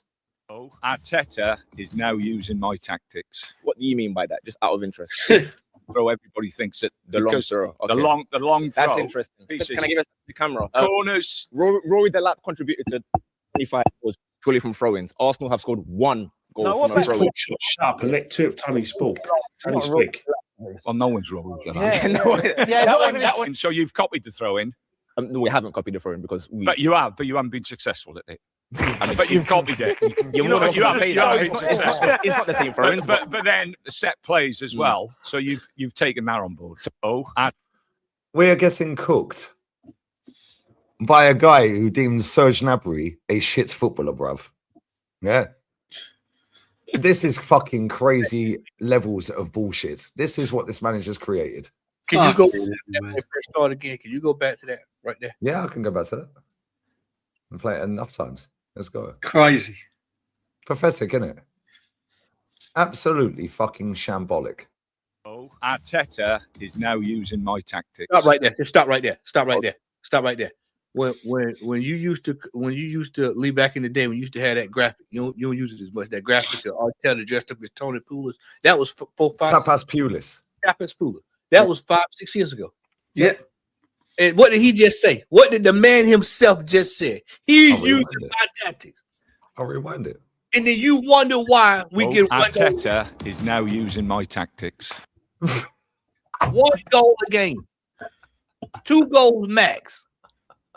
Corner kick, set piece. And then you wonder why we scuffling for goals. Matty, what did I say? It's bad tactics being executed even worse. Yep. So That's you've what he got said. bad tactics, worse execution, mixed together, recipe for disaster. Yeah, look how long ago this was.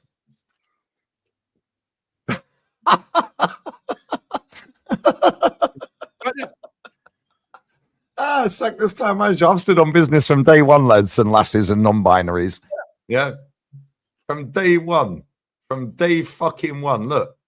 Yeah. The amount of thumbnails I had his face on was crazy back in the day. Yeah, look, there's the video.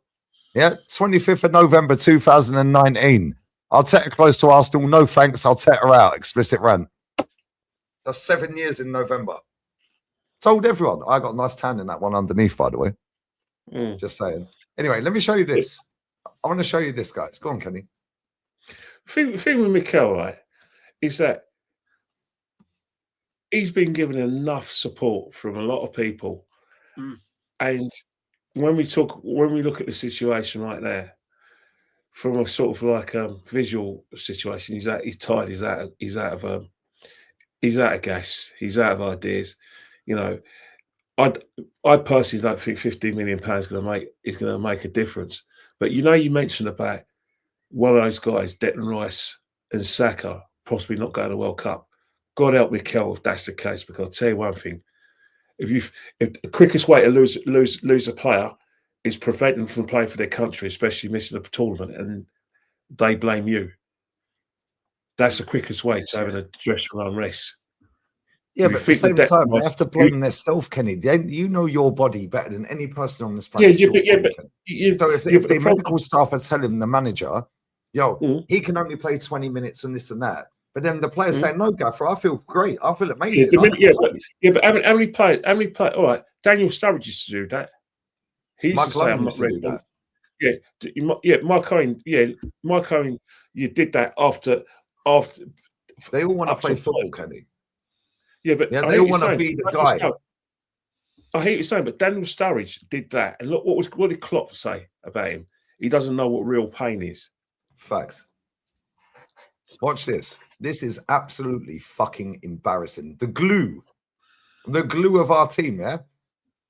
Watch this. This is a GIF, so it'll be fast forward real quick. Yeah, so I'll play it a few times. Right. This is a counter attack. Eze on the ball. Yeah. 29's there.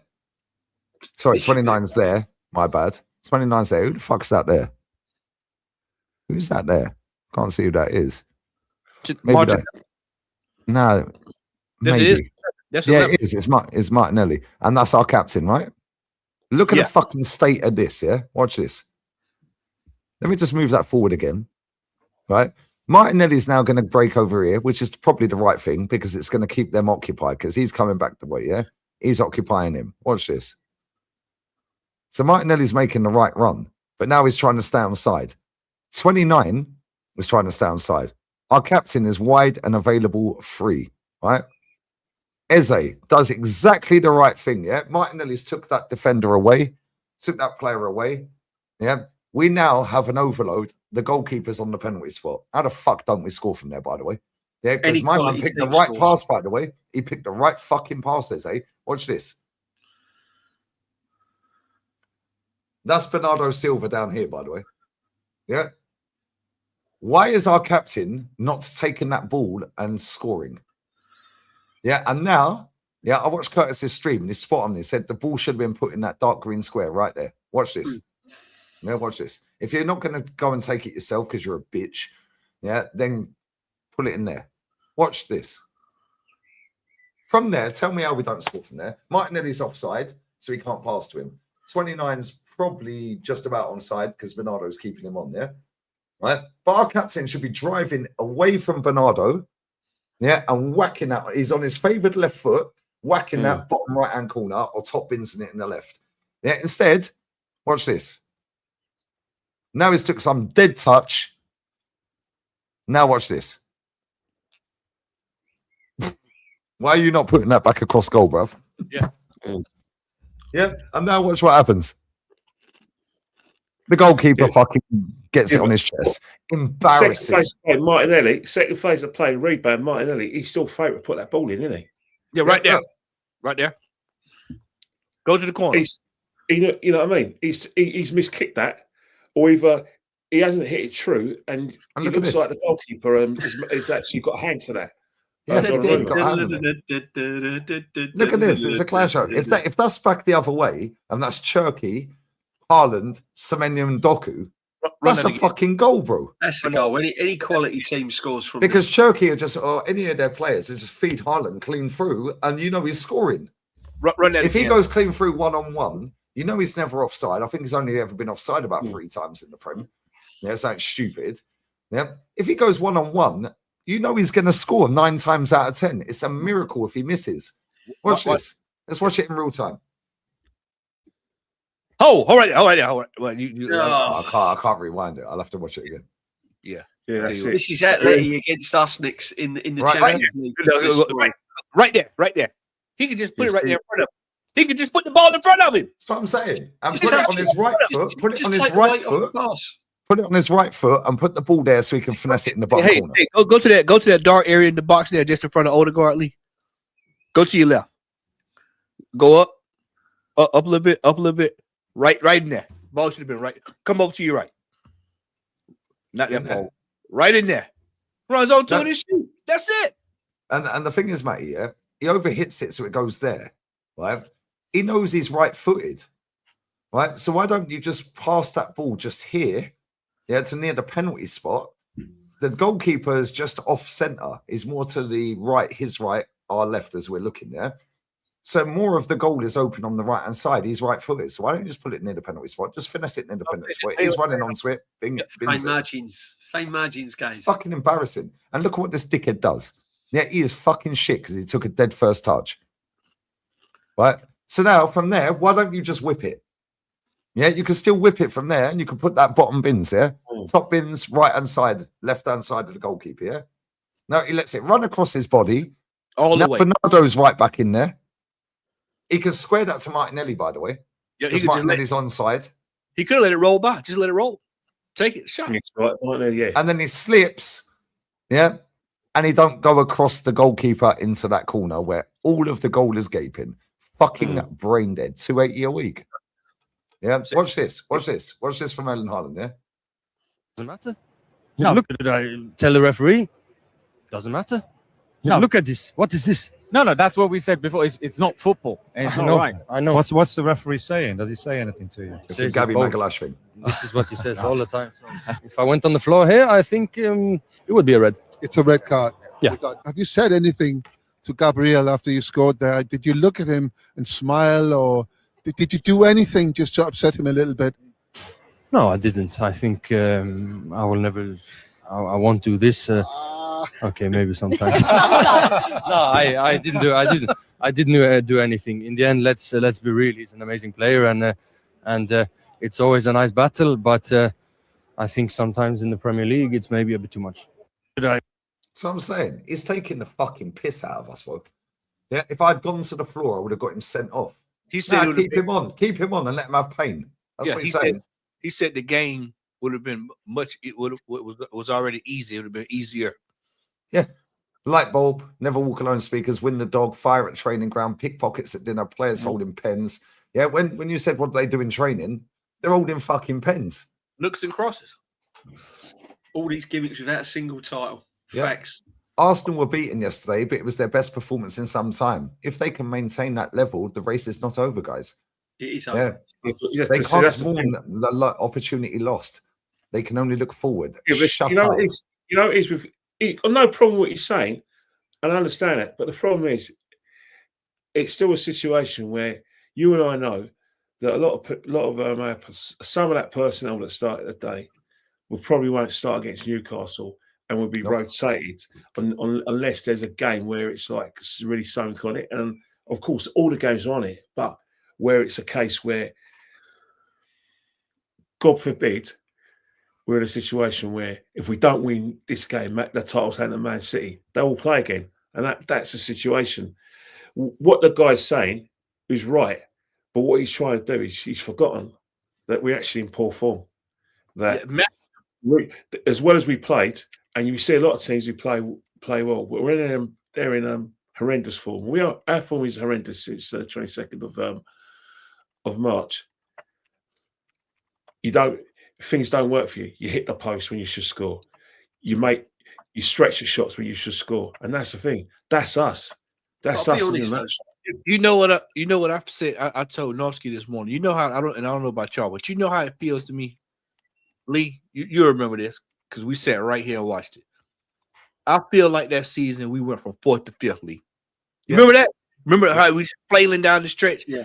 It was leaking goals.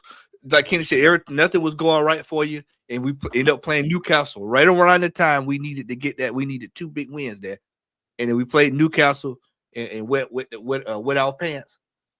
It's the same feeling I got coming up. Same exact feeling I feel because we were in the same kind of form we ran into them last time that year. You know what though, guys? I've got to be honest with you. I mean, you say, Kenny, from March we've been on poor form, but for a team that's going for the title, there's not many games I've seen this season where I've come out and gone, we're title contenders. I feel you.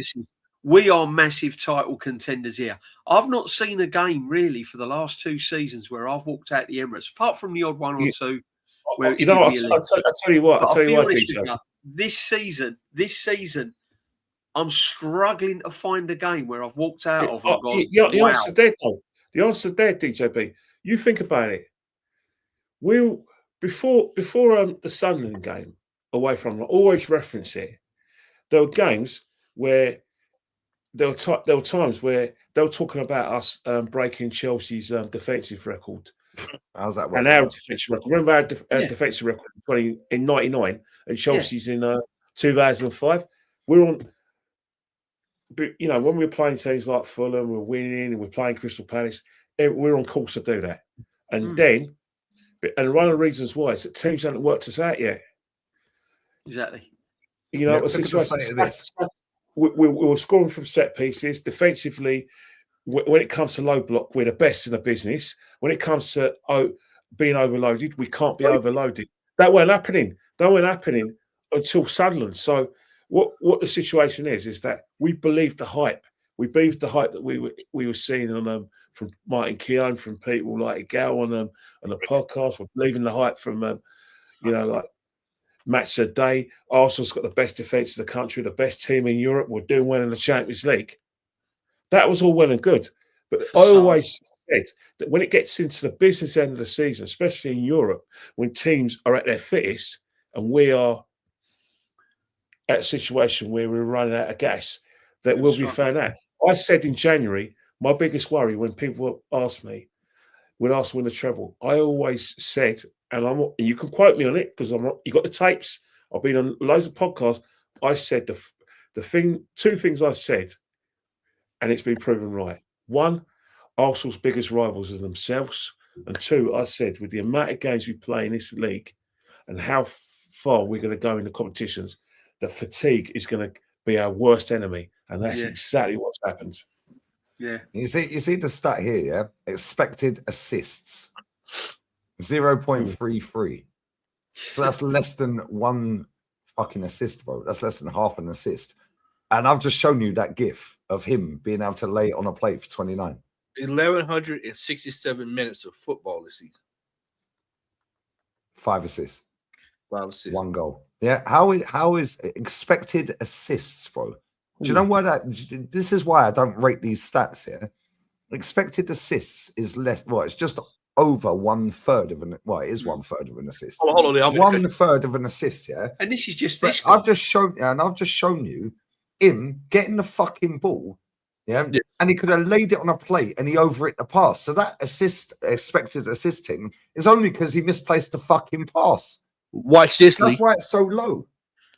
Watch this, Lee. It's fucking bullshit. Look above where it say first. AFC rank. That's Arsenal Football Club, right? I just told y'all the whole team got almost 5 assists. Just about it. Yeah. That's fool's gold. That's fool's gold. It makes you think, oh yeah, man, he's cooking it up over there. brother. give me 2 minutes. Give me 2 minutes. Miss Moldova's downstairs. I need to run this food down to her quickly. Yeah. The bar is so far on the floor with Martin Odegaard, and then the brother says he must start the next 5 games. Oh man, if you start the next 5 games, I know what's going to happen. You got to tell me. We know it's going to happen. He's not. We're gonna find out that he picks up a knock against Man City, and then he'll probably start on the bench. As I said, Mick Arteta played all his cards for this game, and to be honest, he was actually probably right. It is going to be a shootout. Maybe he knows his team. Maybe he knows that when we were getting all this praise, he probably knew. You know what? This team isn't capable of, like I said, putting proper pressure on rivals like Man City, and that he always knew that probably coming to straight Man City will still be there, and that's probably why. By playing that team, by playing those tactics to try and press them into mistakes and do what teams will be trying to do to us, he thought that'd be enough. I'll tell you now, if we had won yesterday, i.e. Calvert scores those chances as a shot goes in off the post into the net, we win 3-2. It'd be called one of the geniuses, one of the best, one of the tactical geniuses of all geniuses. That's the thing with football, it's fine margins. In saying that, Man City were clearly the better team, in my opinion. Oh, yeah. Everything better than us. 100%. They defended better than us. Their game management was levels above us. Their striker was better than our strikers. Ball retention, everything. Ball retention. Their wingers were fantastic. I mean, Nico O'Reilly. Whatever you say about Doku creates spaces for some of the players. When he gets on that ball, Haaland knows that whatever happens, he's going to beat his man. All right, the cross is not always perfect, but he's always knows he can gamble with his side. With Semenyo now, you've got a situation where, he can cut on his left, but he can go on his right, and he can score goals. I mean, Rodri as well.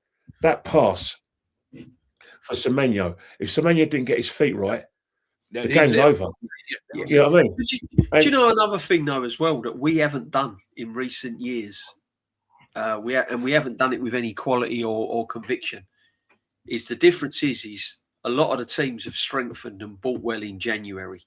Look at Man City, because if we don't win it this year, which is unlikely, we are definitely not winning it next year, because Man City's going to walk it next year, because what Semenyo and Guehi's done.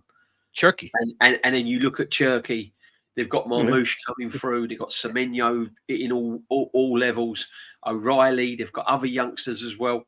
Foden will come back good. Honestly, they'll walk it next year. They'll walk it. And they'll buy it. They'll buy it. They'll buy it. And they'll buy it again. And they'll buy it again. And we just haven't had. What really annoys me is that we've spent all this money, and I look at this team and I still think to myself, we are still underdeveloped in a lot of departments of this team. Yeah. We're still underdeveloped in midfield. We're still underdeveloped in the wings, in the right wing, in the left wing, and we're still underdeveloped in certain areas defensively. And that's what worries me. And then that's without the goalkeeper. We still haven't got a suitable backup goalkeeper. So we're a £1 billion spent team, but still look as if we need to go and spend another billion to make it right. Yeah, but the situation is right. Crazy stuff. You've got the problem we've got, right, is that when it's other teams buying strikers, because we don't know those clubs very well, we say, yeah, that's a great buy. That's a brilliant buy by Man United. Look, they bought like I said, this player and that player. You know what I mean? They bought Sheshko, they bought Imbermo, they bought, Cunha. And you think it's a great buy because it's so else. But the trouble with Arsenal, whenever you're linked to players like Semenyo, just remember your manager is. When you bought Goykos, I was shocked we bought him because I got nothing against the player. But the fact is that how can you be tracking a player for 2 years to the extent that you've done all the groundwork, you've got your kind of your detailed way of playing. This player is your player. Then all of a sudden, some geezer out of nowhere says, "Oh yeah," decides that we're going to get a player that you don't really want, and then you show that you don't rate a player that highly because you're not building a team around him. You're not trying to change the way the team plays. You're not giving your players instructions, attacking instructions to get the best out of him. You're basically saying to the guy, right, yeah, you do this, go out and play, blah, blah. And then whenever there's a situation where teams are tired in the last 20 minutes, you take him off. I'm sorry, but Mick Arteta, that's on you. You should have told Berta to go forth and multiply. If you really want Šeško and you didn't want Gyökeres, you should have got Šeško. But that's the situation. We've been lured into a false narrative that we actually need a striker. Yeah, on paper we do. We actually don't. Because the way Mick Arteta's teams play is for a false number 9.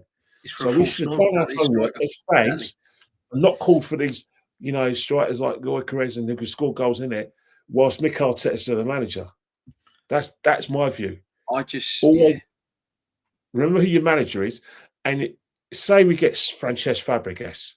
All right, Francesc Fabregas has got this footballing utopia where he's going to change the way he plays. We're going to go back to playing attractive, attacking football that he played under Barcelona and probably Arsene Wenger. That's a 6-year process, guys. Oh, and beyond, because now we've got whatever manager comes in now, it's going to be more than trust the process for 6 years. You're looking at 8, 10 minimum, because as I said, you ain't going to be able to get rid of the players that are at the football club. You're going to have you're going to have players just rotting away at this football club, and you're trying to get a tune out of them. It's just not happening. It's just not happening. You think? I know you was talking about signings there in January. I think management told him you ain't signing nothing. We ain't giving you one guy.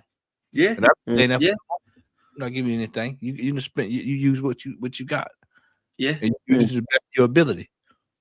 Listen, this manager's gonna have to, if he stays here another year or whatever, he has to learn how to manage. Yeah, exactly.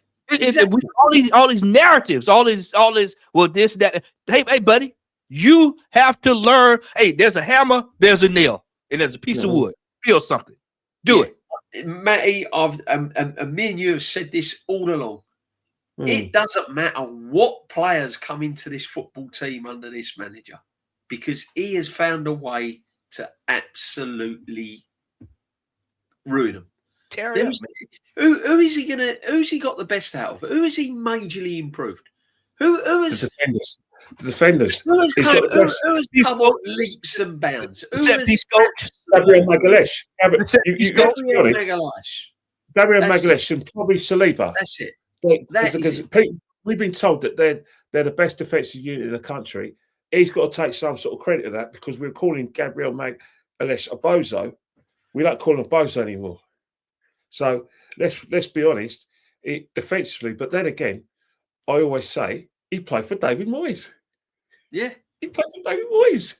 My dad calls Gabby Magalhaes the fake gangster. There he goes. He gives it all the large in charge, but then he's way too emotional and it all kicks off. And then it's like, let me at him. Yeah. Erling Haaland just told you live and direct. Yeah. If I dropped to the floor, he would have been sent off. Yeah. I bet if Norway played Brazil in the World Cup, he's 100% he's going to the floor. 100%. Let me get off these supers and we'll wrap. Yeah. What's the score in the West Ham? I need to get that West Ham game. Yeah, West Ham Palace, isn't it? Yeah, we're all West Ham tonight, yeah? We're all West Ham tonight. They can go 4 points clear with top Spurs, yeah? I told you, I told you Spurs going down forever. Mary J. Blige sentence. They are going down. Yes, down. Watch the game against Brighton. I watched the game against Brighton.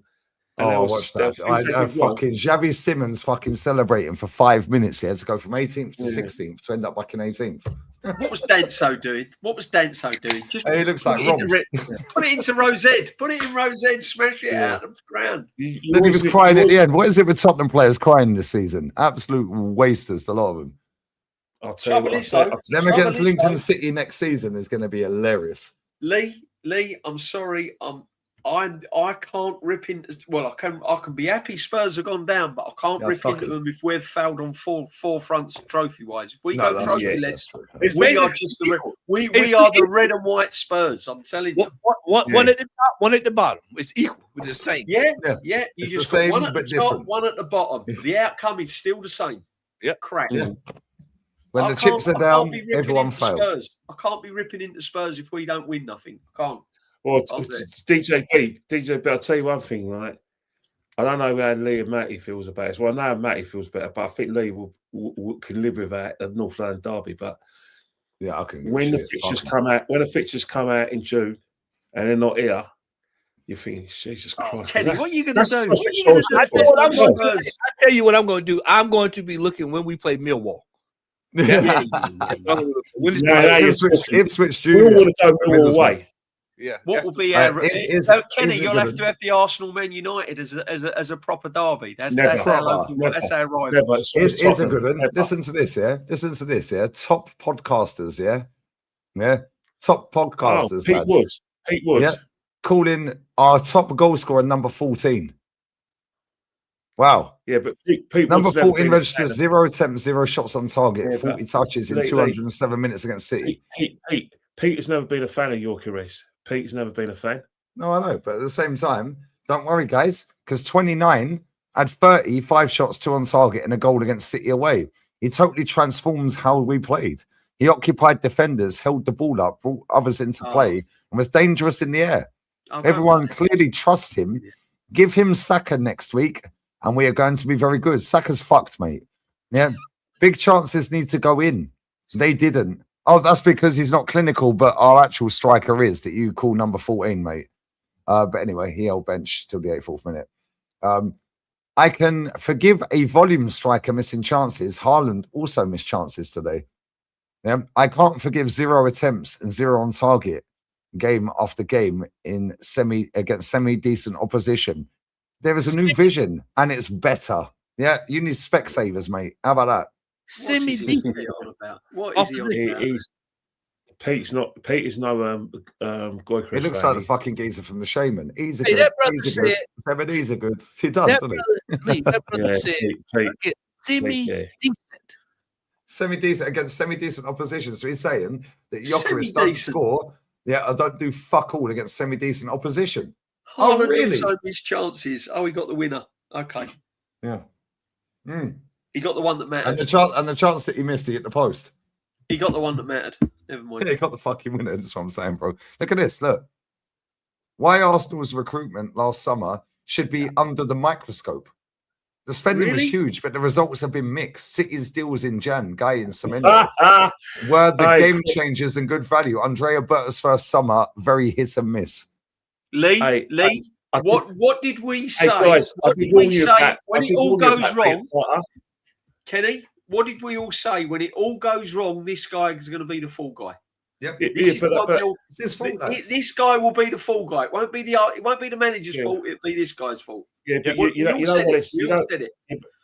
why they say that? Because what's happening right now is that he was the one. I generally without prejudice believe that he was the one who pushed for Gyökeres over Šeško. Facts. Maybe.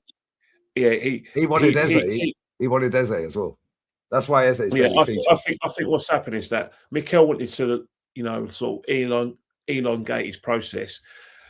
Burton wanted to play for right now. And in essence, he wasn't wrong in that sort of matrix, because at the end of the day, if someone scored the volume of goals that Gyökeres has scored, then you have to have a look at him.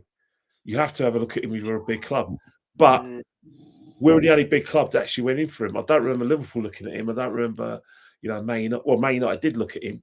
I don't remember Man City thinking, all right. But then again, they got Haaland, so do you really need him? But Liverpool, a very interesting situation where Liverpool went for a play they knew in Isak over Victor. This is the thing, Ekatike as well, didn't they, Kenny? Who's been Ekatike as well, which is sad for him that he's going to miss the World Cup, because again, that was a mad fall as well. It was just off the ball, nobody knew. Crazy. How many times played? How many games did Ekitike play at on-track Frankfurt compared to Liverpool? It's volume of games. The Premier. I always say it. This midwinter break that I keep on calling for doesn't mean we're going to cancel the Christmas games. I'm just saying we postpone them to a later date. You in Christmas fixtures. People don't want to listen to me. And what they want Boxing Day, they want New Year's Day, they want the 27th. I love it. I fucking hate Christmas. Football's the only thing that keeps me going. Fuck Christmas. Listen to this, and then I'll get. You can go and watch a pantomime somewhere, mate. I'm sure there's an He's behind you. Oh no, he isn't. He does watch a pantomime. He watches Arsenal play, mate. Fucking every day's a pantomime. Look, you know the pantomimes out there. You know, I can't believe they're spinning the narrative that it's Berta's fault and the window was hit and missed. These men are all saying 9 out of 10 windows, Ralph. It just, they've all been saying 9 out of 10. It's Jokeris's fault and it's Berta's fault. It's Jokeris and Berta's fault. Our top goal scorer is his fault, guys. But you know one thing about it, I always say, when it comes to the media, and I've always believed it, there's a story within a story. I always say, when things like when comments like that are made, why is Crossy allowed to actually call out Berta? Who's giving this authority? How comes no one at the club is saying sort yourself out, mate? You shouldn't be saying that. It's the same with managers. When a manager gets sacked, all the stories come out. He lost the dressing room, players down tools, they were turned up late. Who's leaking those stories? Yeah, but who? When it comes to Andrea Berta, who's authorising these stories? I always say that when I used to hear stuff, about certain players who left the club, when I hear about Aubameyang, I always say to myself, well, someone in a club has authorised that because there's an agenda against a player, or it's partly true. Yeah, the things about Aubameyang. Well, they left that. We're not going to go into it because we're not like some bloody influencer who wants to build his channel by on gossip and trying to make friends with people who have got beef. We're a proper channel here where I'm not going to leak what happened, and don't bother sending me Instagram stories because I'm going to take you sort of get full from my play. But I know what happened. Don't do that. They're both more I told you guys what happened with Aubameyang. Yeah, Aubameyang has basically, like I said, but Aubameyang's Arteta out. That's basically what it is. No. Let me finish. Aubameyang alludes to that fact, right? But as I said, when Aubameyang was, like I said, misbehaving, it was the club's interest to get rid of a player on 350 grand a week. Those stories are fine because the player's not performing. But if he was performing and he was like a big player, or like Saka, those stories are going to be positive. Yeah, but Uncle Righty was on the pitch with Aubameyang the day he signed his new deal. Do you remember that one? She never got the contract. Aubameyang, she never got the contract. The guy was trying to before during that season before lockdown. He's trying to engineer a move to Chelsea. That's a fact. And that's we all know that we didn't want to sell to Chelsea in the first place. We all know that we didn't want to sell to Chelsea. So Barcelona, being the clever fuckers they are, said, "Well, we'll take him." So we ripped up his contract, and then they said, "We'll sell him to you after the loan, after we get him on a free." So then they sold him to Chelsea for 12 mil because we didn't want to sell direct to Chelsea. I know that's factually correct. Yeah, and bless up Aubameyang. Yeah. Because whether you think he was shit, good, indifferent, whatever, he watches us and he said it on Troops' channel. I know you. You're with the guys. You're always angry about this club. I said, that's we don't win nothing. You were the last man to win me a trophy. I said, bless up to you, bro. Look, I've got nothing against any player who's playing for his club or any manager. I believe in the truth. And as far as I'm concerned, Arsenal always comes first for me. If I feel like the club's being treated like a dirty towel, then I'm fighting. I couldn't care less about any manager or any player. I don't care whether my mates are friends of the players or not. I don't care. Yeah. My beef with Francesc Fabregas because he treated the club like a dirty towel. I'm not having it. Let's not get him started on. I'm just using an analogy. Do I think Aubameyang used the club like a dirty towel? Sometimes he did, but most of the time he was fantastic for us. But there were times when I do believe, and I've got on good authority that he felt, and rightly so, that his ambitions to win in Europe and win the league would have been met at Chelsea, because guess what? Roman was still there. Yeah. Of course, he went to Chelsea when the clear light was there, and he realised he was mistake, didn't he? Yeah. Or he realised what a fraud the manager was in Arteta, and he wasn't going to win anything under him. So and he was playing left wing back instead of in the penalty box. Let's play this from Pep. Yeah, West Ham are 0-0. Palace are just missing absolute fucking sitter. Was that Brendan Johnson? This scrub nicking £100,000 a week. These players are shit. Yeah, listen to what Pep says here. This is funny, and we'll end on this. I'll get the super chats and we'll wrap up. Yeah. And sorry to tell you today, I'm so happy that we have the honor to make the first fault in the Premier League in a corner to Raya. So we have this privilege. So in the Premier League, no one fault to the keepers all season, but today we're the first. So another title, another record that we have. Look at that smile. Look at that. We're the first team that have fouled David Raya all season, because everybody else gets away with it, but we do it. Nah, not allowed. Yeah. He knows. Look at the face. Look, he knows. He knows it's done, man. He knows it's done. If you look at his body language and look at our manager's body language, it's completely different. There's one I saved, yeah. There's one I saved. We've got to end. No, we've got to end on this. It's 2.5 minutes. I'm just going to play it. This motherfucker, we're end on. This guy rattles me more than anyone. Keown, yeah, he's the worst. He's the worst. Let's go. We're on our third right back yesterday. But that's not the point, is it? No, it is the point. You keep ignoring the point. It's not your point. It's normal to feel nervous, okay? But it's how you react. I don't believe that the injuries that Arsenal have helped them. The right-hand side of Arsenal, Timber. But are you nervous? Timber, just a minute. You're an elite player. Are you nervous in individual games? Do you get nervous when you're 2-0 up against Wolves? Do you want to look at the facts that Timber and Saka are not available for Arsenal? I hear that, but you've got to win. See an injury for City. You've got to win the leagues. But put aside what City are doing and look at what Arsenal are doing. No, because you have to compare. No, but if you look at the 4 games that I've just told you, are you nervous as a player when you're 2-0 up against Wolves? Are you nervous in that game? Are you nervous when you're playing against Brentford and you're playing against Forest? Perhaps are you nervous? Perhaps Arsenal bit off more than they can chew, Simon. They were really big in 4 competitions. Is the workload played a part? Well, they fixed that. Maybe that game came just at the wrong time for an Arsenal. But they fixed that, haven't they? That game now. Here's the fact: they've been in this situation. I'm gonna have to pause it because I'm getting done for copyright. Yes, we were really big in 4 competitions. Some of goes when they fixed that, didn't they? Yeah. Hey Lee, check this out. Pull this out right quick. You come back here. Pull this out right quick. Because he says they were nervous. Well, I mean, does he look nervous? Is he nervous right there? This guy's full of shit, bro. I swear, this guy's a fucking he locks me up more than any person I know. Got it. Yeah. Simon Jordan absolutely chefs him. Twice before, and they've cracked. And it looks like they're cracking again. Why are they cracking again? Let's discuss that at the end of the season. Never mind City. No, judge in May, guys. Judge in May. Let's discuss it at the end of the season. Judge in May. And then you'll say, well, it was injuries. That's 2 weeks. Yeah, it's literally a few weeks away. Are they cracking again? Because, look, the squad players that come in, Arsenal played with 4 central defenders yesterday. No Calafiori to develop the play in midfield that they normally have. No Timber, that tenacity that they has to help win Haaland. Hold up, wait a minute. Timber at Ajax played at centre-back, by the way, and Calafiori at Bologna played at centre-back. So that's still 4 centre-backs playing in the defensive line. Carry on.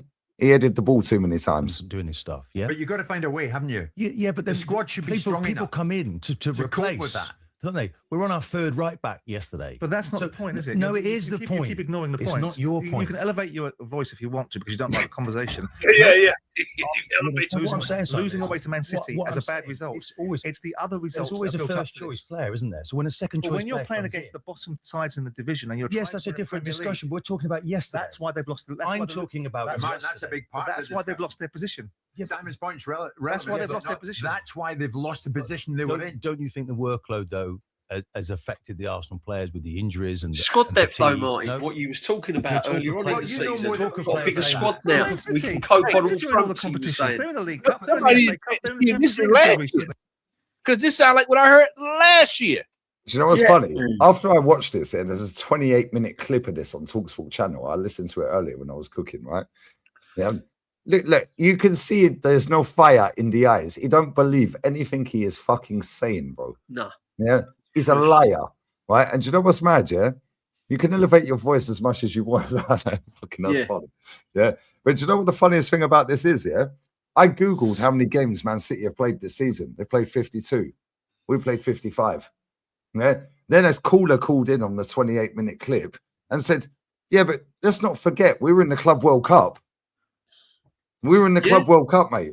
Yeah. At some point in that 28-minute clip, he sits there and he goes, oh, yeah, but they've bought 16 new players in the last 18 months. Yeah. But then the very next thing he says is, yeah, but they've been there, done it and won it. So Simon Jordan goes to him, well, hang on a minute. Only about 8 or 9 of them have, mate. It's a 25-man fucking squad, and 16 of them have been brought in the last 18 months. And Lee. Then we start the season with the smallest Premier League squad or something along that line of shit.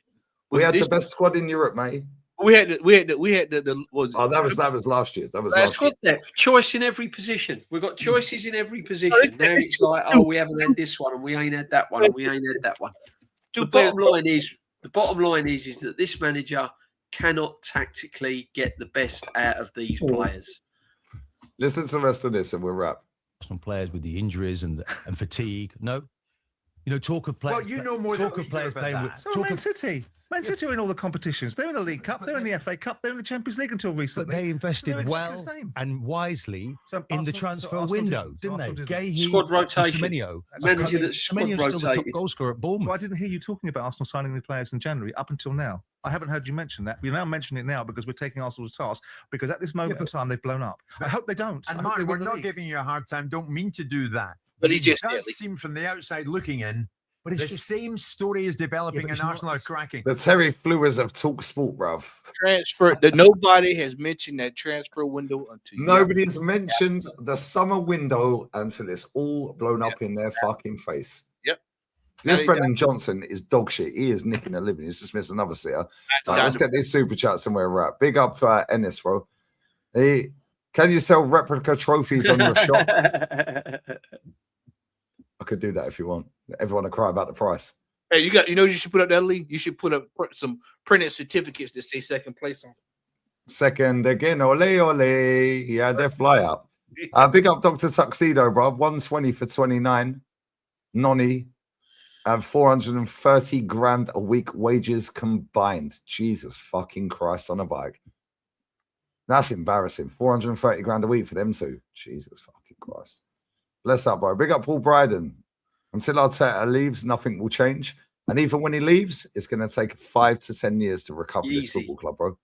Easy. 10 years right now, Paul. Bless up, brother. I'm a season ticket holder at City. When 29 scored, the captain jumped on top of him. Are your players okay? Gabriel should have been sent off. That's what I'm saying, bro. Big up to you, Stanley, from Mane.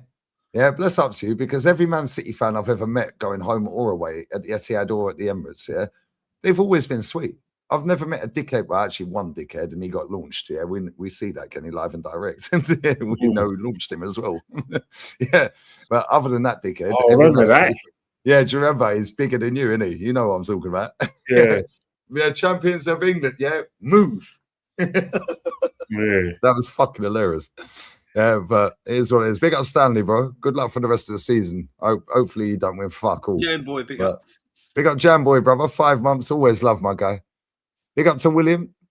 Big up everyone. I can't believe you guys will likely have to go through another summer of what ifs and we could have, what should have and could have had. Exactly. Yeah, with this fan base spinning narratives. We've got more chance of England winning the World Cup before we win a title. Yeah, we've got more chance of that. 100%. Yeah. And Tommy Tooks. Nah, Spain are pissing it. Yeah, but don't worry, it's a Farmers League, guys. Yeah, it's Farmers League. Funny how Mikel Merino and Zubimendi left that club and they won a trophy at the weekend, isn't it? Immediately. Yeah, but then the narrative is, oh, Sociedad beat Atleti. Arsenal are going to bang them. All right, mate. Did you see Alvarez's goal? Good luck with that one. Yeah, it's almost like Spanish teams now to play Spanish teams. Good one. Big up Chaitanya. Losing trophies is one thing, but losing trust in is the final straw. I can't trust this manager with another season or signings or youth team. Move on. Bro, I think 90% of our fan base are on the same page. The rest of them are lying. Yeah. And the ones that are on the same page, they just want to stay positive. Yeah. One of my Scouse mates here is a Liverpool fan. I see him yesterday. Yeah. And he said, I said, what do you reckon today? He goes, oh, I think you can get something. I said, something. I said, we need to leave with 3 points. I said, you're a Liverpool fan. You've seen toe to toe. Yeah, with Man City. Yeah. I said, bro, we're getting walloped. It was like, no, you have to stay positive. I said, stay positive for what? For the season to end. Yeah, and then everyone brush it under the carpet because the World Cup's coming and it's transfer season. Oh, we go again. We gas up all the new signings and we do all the propaganda again. Rinse and fucking repeat. He went, oh, no, but you have to believe you can still win it. It's still mathematically. I said, watch tonight. Yeah, I ain't seen him today. When I see him, I'll say, told you. Fucking told you, bro. Big up Iffy, bro. I'd say I was brought in to balance out the 13 titles with the 13 times runners up. Oh, no, stop it. Get out of here, Iffy. Big up, Timmy. Do you think the division between Arsenal fans contributes to players falling apart? That's a narrative I've seen a lot, yeah? Peddled out by the media lovies that are not media. They're fucking content creators and storytellers and paid indirectly or directly shills at this football club. Yeah, to peddle out a narrative, yeah? Right, and I've seen that after the Bournemouth game. Yeah, I see it from Richard Keys as well, yeah? Saying Arsenal fans, yeah, are the reason they won't win the league because they're the problem. They're causing a divide and the players are seeing it. Well, on that bombshell, mate, all fucking leave. You ain't good enough for my club. Yeah, because you guys all know. Yeah, I'm telling you right now, we got knocked out of that fucking Champions League, Wayne Bridge. We got knocked out of the cup. We were losing to Liverpool. The geezer behind you, DJ, right there, said, nah, not on my fucking watch, mate. I'm scoring that trick today. Yeah, picks up the ball from now. Where's that? LB did a show. It was Sage Channel last Monday, midday live. Yeah, I think it was. I can't remember who it was. Oh, West Ham is the sitter. Fucking hell. Somebody said on the show, yeah, where's the player that is going to pick up the ball and say, fuck his tactics, I'm scoring? Yeah, LB's comment back to that was fucking round of applause, standing ovation. He goes, but none of them are one at your club, so why would they go against the manager? He goes, when you look at our club, we've got Rodri, Bernardo, John Stones. Yeah, and he goes, now we've won a trophy. Now everyone can go against him. Yeah, do you remember 98? Fuck off. Did you remember 98 when? Do you remember a time when Arsene Wenger was going into like the league title running? Arsene Wenger was a bit worried about some of the games we had left because there was a couple of tricky games. You know, Blackburn away, Newcastle at home. Problem when it but Tony Adams, you know, went up to Arsene Wenger and said, "Look, we don't get in positions at Arsenal in order to let them slip away." But yeah, Tony Adams won the league twice in '89 and '91. Boldy was there. All right, Mike Keown was out of that, wasn't at the club. He was at Aston Villa and Everton. He was brought back, but you know, Dixon, Winterburn, they all won leagues under George Graham, so they know about this. You're right. At Arsenal, when you think about who's won a really major trophy, the only person really is Declan, and you know, people consider it like the but none of them have won at our club. 29 and Jesus have won major honours, yeah? Yeah, right. But they're not leaders, though. Jesus 29 he was a bit part player. Yeah, but 29 was one of the main players at Chelsea when they won the European Cup. And it's whatever happens in 29's career, he can always, and whenever there's a Chelsea talk about winning their European titles, he's always going to be invited to their reunion because he won them their second European Cup. But in essence, at Arsenal, they're learning together. But the trouble is that you can't always be a student. You've got to be a teacher sometimes. You've got to be like an expert. We've got too many students at our club and too many excuses are made for them. But I think this year, I think it's going to forget about the fans, causing divisions. Every fan is going to be affected negatively if we don't win this league. The players, they're gone. The manager's gone. Yeah. There's no way we've got another campaign in us. No. No, that's a great point. And the thing that pisses me off here, right, is like, it's all well and good. And Arsenal look great on paper. Yeah, I've said it all season. We got the best squad in the league. Yeah, but he don't utilise his squad. So the names on paper, the cover that we have in every position is great. We do. We have Timber and Ben White. Yeah. We have Gabby Saliba. We have Mosquera that can fit in there. He can play right back. Calafiori, I don't rate him, but he can do a job at left back. Skelly can fit in at left back and Cappy at left back. Yeah, Skelly we ain't seen in midfield. He can play midfield. We've got Zubimendi, Norgard and Rice. Yeah, then we've got Eze and Odegaard. Yeah, whether I rate any of these players is irrelevant. Then we've got Saka. Yeah, Jesus, Warren's birds are buffing. Jesus Christ. We've got Saka and Madueke.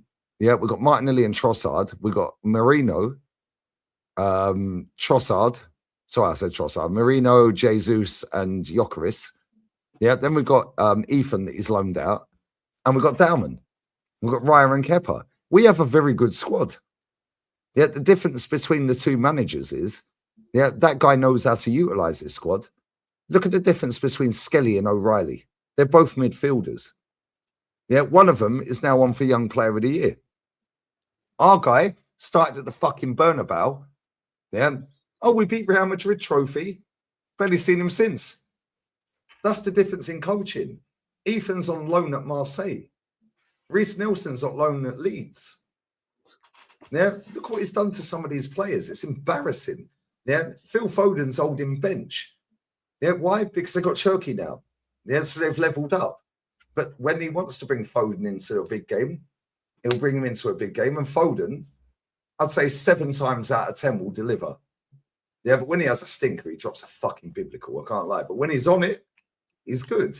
You can't say that about our squad, but he keeps everyone's mind fresh. Yeah, they're missing Vardial, by the way. Yeah, Vardial's been out for how long? John Stone's only just come back. These are 2 big players for their football team. Rodri's starting to purr along, but he's been out for a lot of this season. So when Martin Keown's talking about injuries, this, injuries, that, yeah, like, fuck off, man. It's boring. Yeah, Diaz was out. Like, it's embarrassing. Yeah, the fact and reality is, yeah, we are not good enough under this manager, and most of this squad are on their last legs, mate. And because they're on so much money, they won't say anything because they know if they say something, they're out the club. We've seen it with Ozil. We've seen it with Aubameyang. Doesn't matter how big your name is. Yeah, you're not bigger than Mikel Arteta. So why would Eze say anything? Why would Gyökeres say anything? Yeah, it is what it is. On that bombshell, we need to wrap. Yeah, definitely right. I'd say I play Martinelli at right back says it all. Facts. He was playing right back. Embarrassing. Yeah. Big up to. I'd say one thing. You're not missing a classic here. No, it's fucking. It's end to end, but low quality. Big up to Lola Case. Love the panel of truth. Thanks for upholding this legendary club standards when the rest of these scrubs won't. Yeah, you seen I haven't seen Yardman's. Yeah, I see. Cut off right in the middle of it.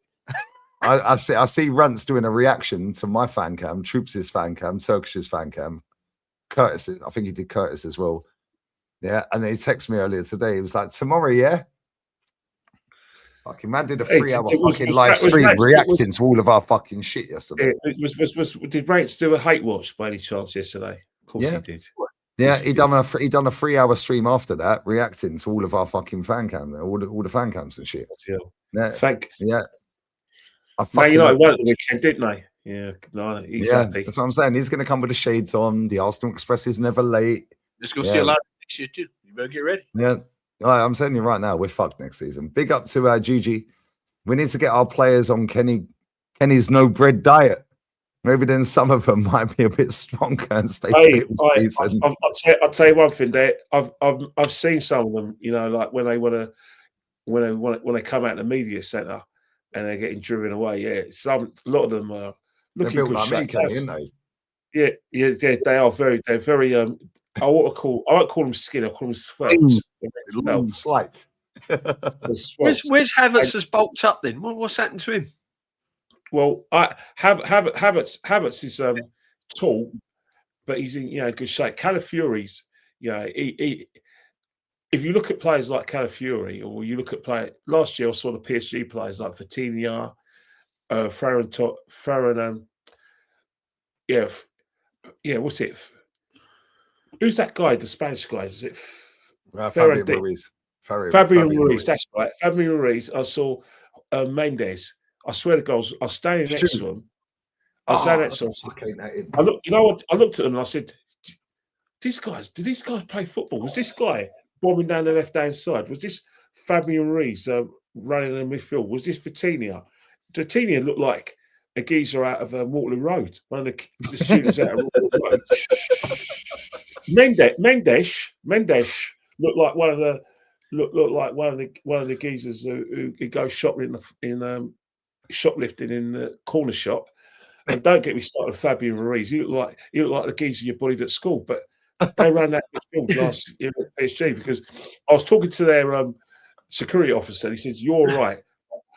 I said to him, "Why are you not letting anyone taking photos or having selfies?" He said, "No, we don't let that happen at PSG. No selfies, no selfies." Oh, really? No PR at that club, Kenny? No.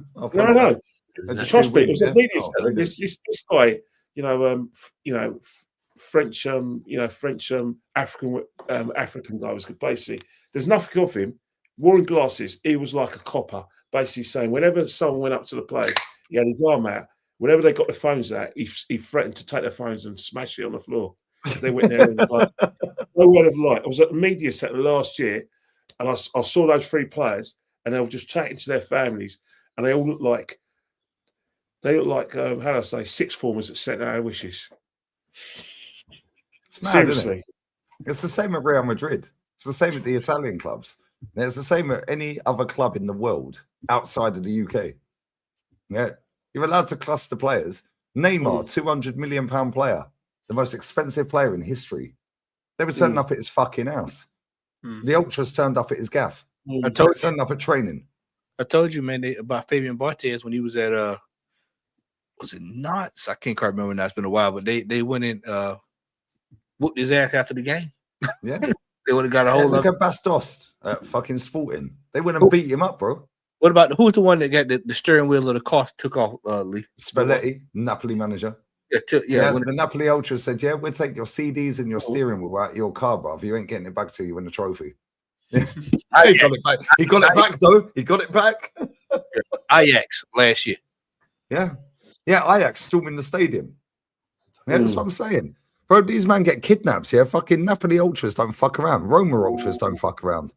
Yeah, all of these clubs around the world do not take the piss. Leon, is it you or is it him? Yeah, with the back. Is it you or is it him? Yeah, they were losing 4-0 at half time to PSG. Yeah. And then they said, go get the manager out of the fucking dressing room right now. 5,000 angry Leon fans. Yeah. Is it you or is it the hierarchy? Because if it's you, we allow it. If it's the hierarchy, we need to know. Yeah. They won 1-0 in the second half, lost 4-1. Yeah, they don't fuck around in these countries, bro. Yeah, come on, you need you're Italian, bro. Yeah. That's what I'm saying, brother. They don't take the piss, yeah? Only in England. Oh, it's toxic. We need to love the players. Yeah, it's beautiful what's happening. Fuck off, man. That's why Getting paid million. Talk about getting paid more than everyone around the world. Big up. It's about motivate the players. Motivate the players. How about they motivate us, mate? 22 fucking years. Big up to Cozzy, brother. We're going to end on this because it's nearly half time. 0-0. Glorious season if Arsenal bottle it and Spurs get relegated. The fuck out of it, bro. Fucking glorious. It ain't a glorious season, bro. If I'm saying you right now, I'm going to end on this and I'm going to get the That's got to be a Chelsea fan saying that. That fucking PE teacher, I told her, amounts to fuck all anyway. Yeah, it is what it is. Anyway, if he don't win the league or the Champions League this season, yeah, and he stays next season, Matty, we might be doing women's watch along. Bundesliga. Yeah, we could do any game. La Liga Dos. La Liga 2 is the best league in the world, bro. It's a football. Malaga lost 3-2 yesterday. I'm fuming. Kenny, I'm going to do it. If that happens, Kenny, get your cricket knowledge back on because I'll be doing a cricket channel or something.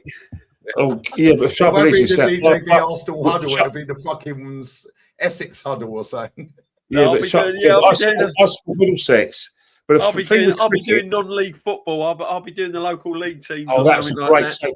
You know, the thing about cricket is that the problem is with this cricket season is that I'll tell you one thing. I'll be rather watching the World Cup than watching England play New Zealand in the cricket. Sorry, mate. Yeah, you're going to watch England in the World Cup, Kenny, and that's going to bore the shit out of you as well. Yeah, watching Jude Bellingham and Declan Rice rolling around on the floor chasing their first touch.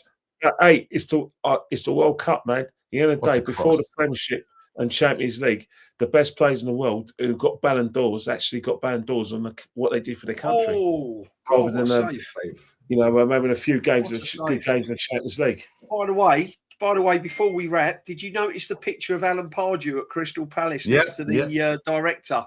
I'm telling you now, don't be surprised if he don't rock up next season as manager and win Glasgow. Have you seen that Marco Rose is the Bournemouth manager next season?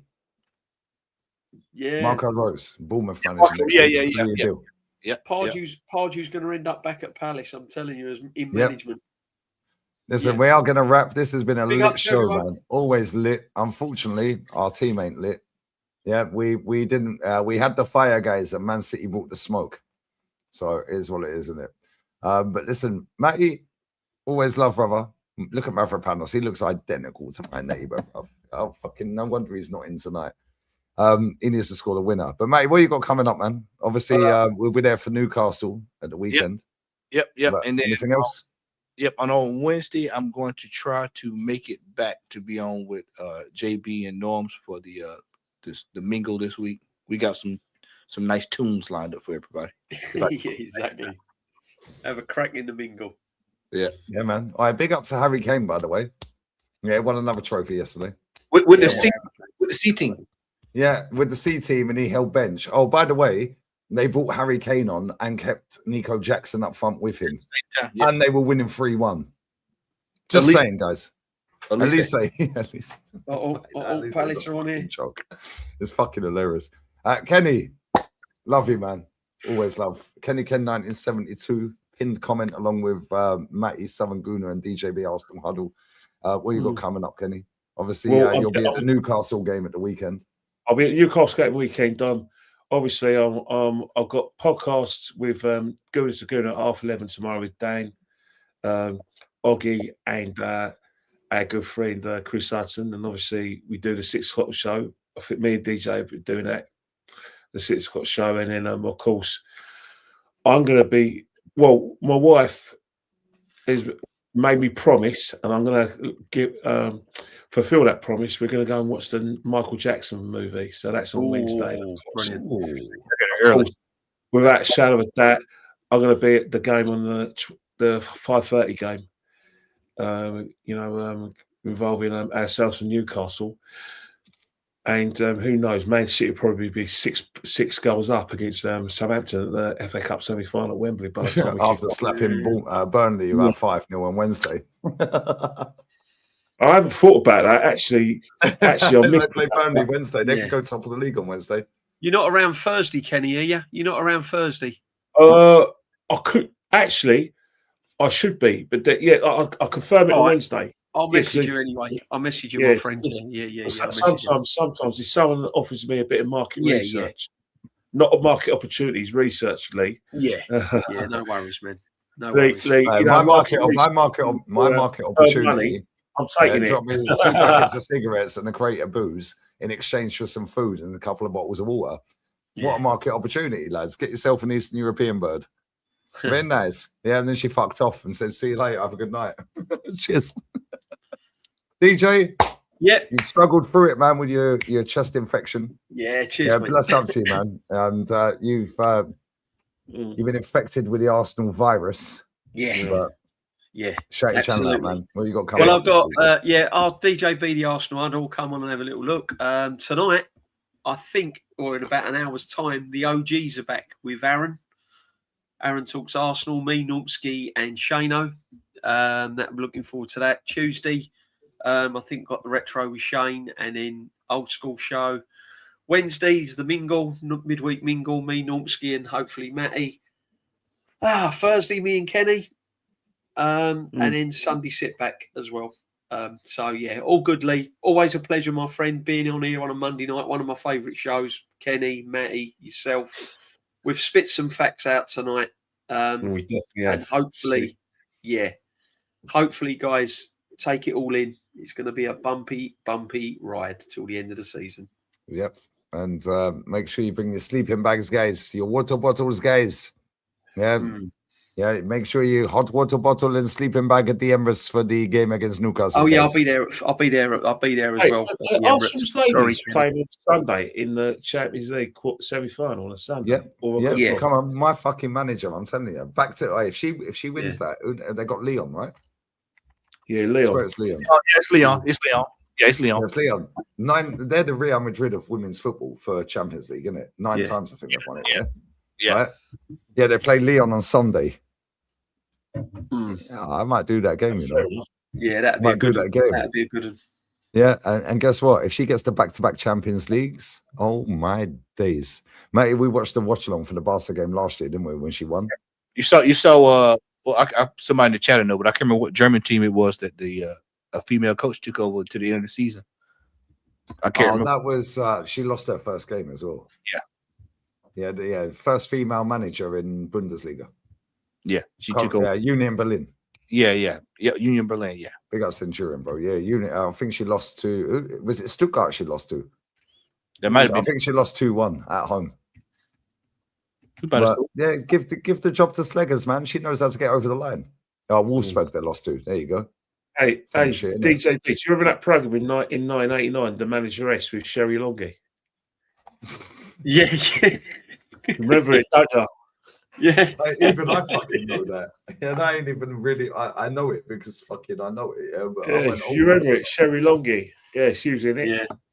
Yeah. Kenny, I'll see you Saturday as well. It's 5:30, isn't it? So I'll see you Saturday at some point. Yeah, man. Make sure you take your water bottles, guys. Yeah. Yeah, listen, guys. I don't drink, so it's going to be a water bottle. I don't Unfortunately, drink. me and Kenny still go. We're going to have our money coming out of our bank soon. These frauds. June, isn't it? No. I actually 5% increase. I actually pay it myself. I don't let them. They got my bank details, but they haven't got permission to. Yeah, no, they take it out. Gone up 5% as well. Yeah, well done, guys. That's playing for Saka's new hamstring. Yeah, here's what it is. Make sure you take your lunch and your dinner, guys. Yeah. On that bombshell, it is half time. Palace 0, West Ham 0. Big up, mate. Yeah, Palace goalkeeper's having a worldie, by the way. Yeah, but West Ham, it's been a pretty decent game. But I'll be there in literally 90 seconds, guys. Yeah, bless up to everyone locked in. Subs to the lads, always. Tomorrow, I'm with that fucking geezer, bruv. I told man, blood, yeah, the Arsenal Express is never late. Yeah, shut up, Rants, man. I fucking hate Man United. It's not our rivals, Lee. It's Tottenham. And I'm out. I don't care who you went to school with and who was a class pork shop. Football rivalries are not derived from the school playground; they're derived from history and locality. Tell him, Kenny. And on that note, I'll be back after that with Rants. Yeah, that's at 5 p.m. tomorrow, UK. Then I'm going to watch Chelsea get banged by Brighton, Premier League game, and then obviously Wednesday. Yeah, Wednesday I'll be here for the City game against Burnley away. I'll do a show before that, maybe afterwards. So yeah, plenty of stuff coming up this week. Obviously, La Liga's back on Thursday. Obviously, it was Copa del Rey weekend, so they don't have any La Liga games when it's Copa del Rey final. Well done to Sociedad, by the way. Got rid of all them scrubs that sold to us, and they won another trophy. Who knew? So yeah, we will be there. On that bombshell, we're out. Raid the next channel. Sub to the lads. 0-0 at half-time. Palace, West Ham. We're out. I'll see you in big up, guys. 90 seconds. Big up, guys. Love.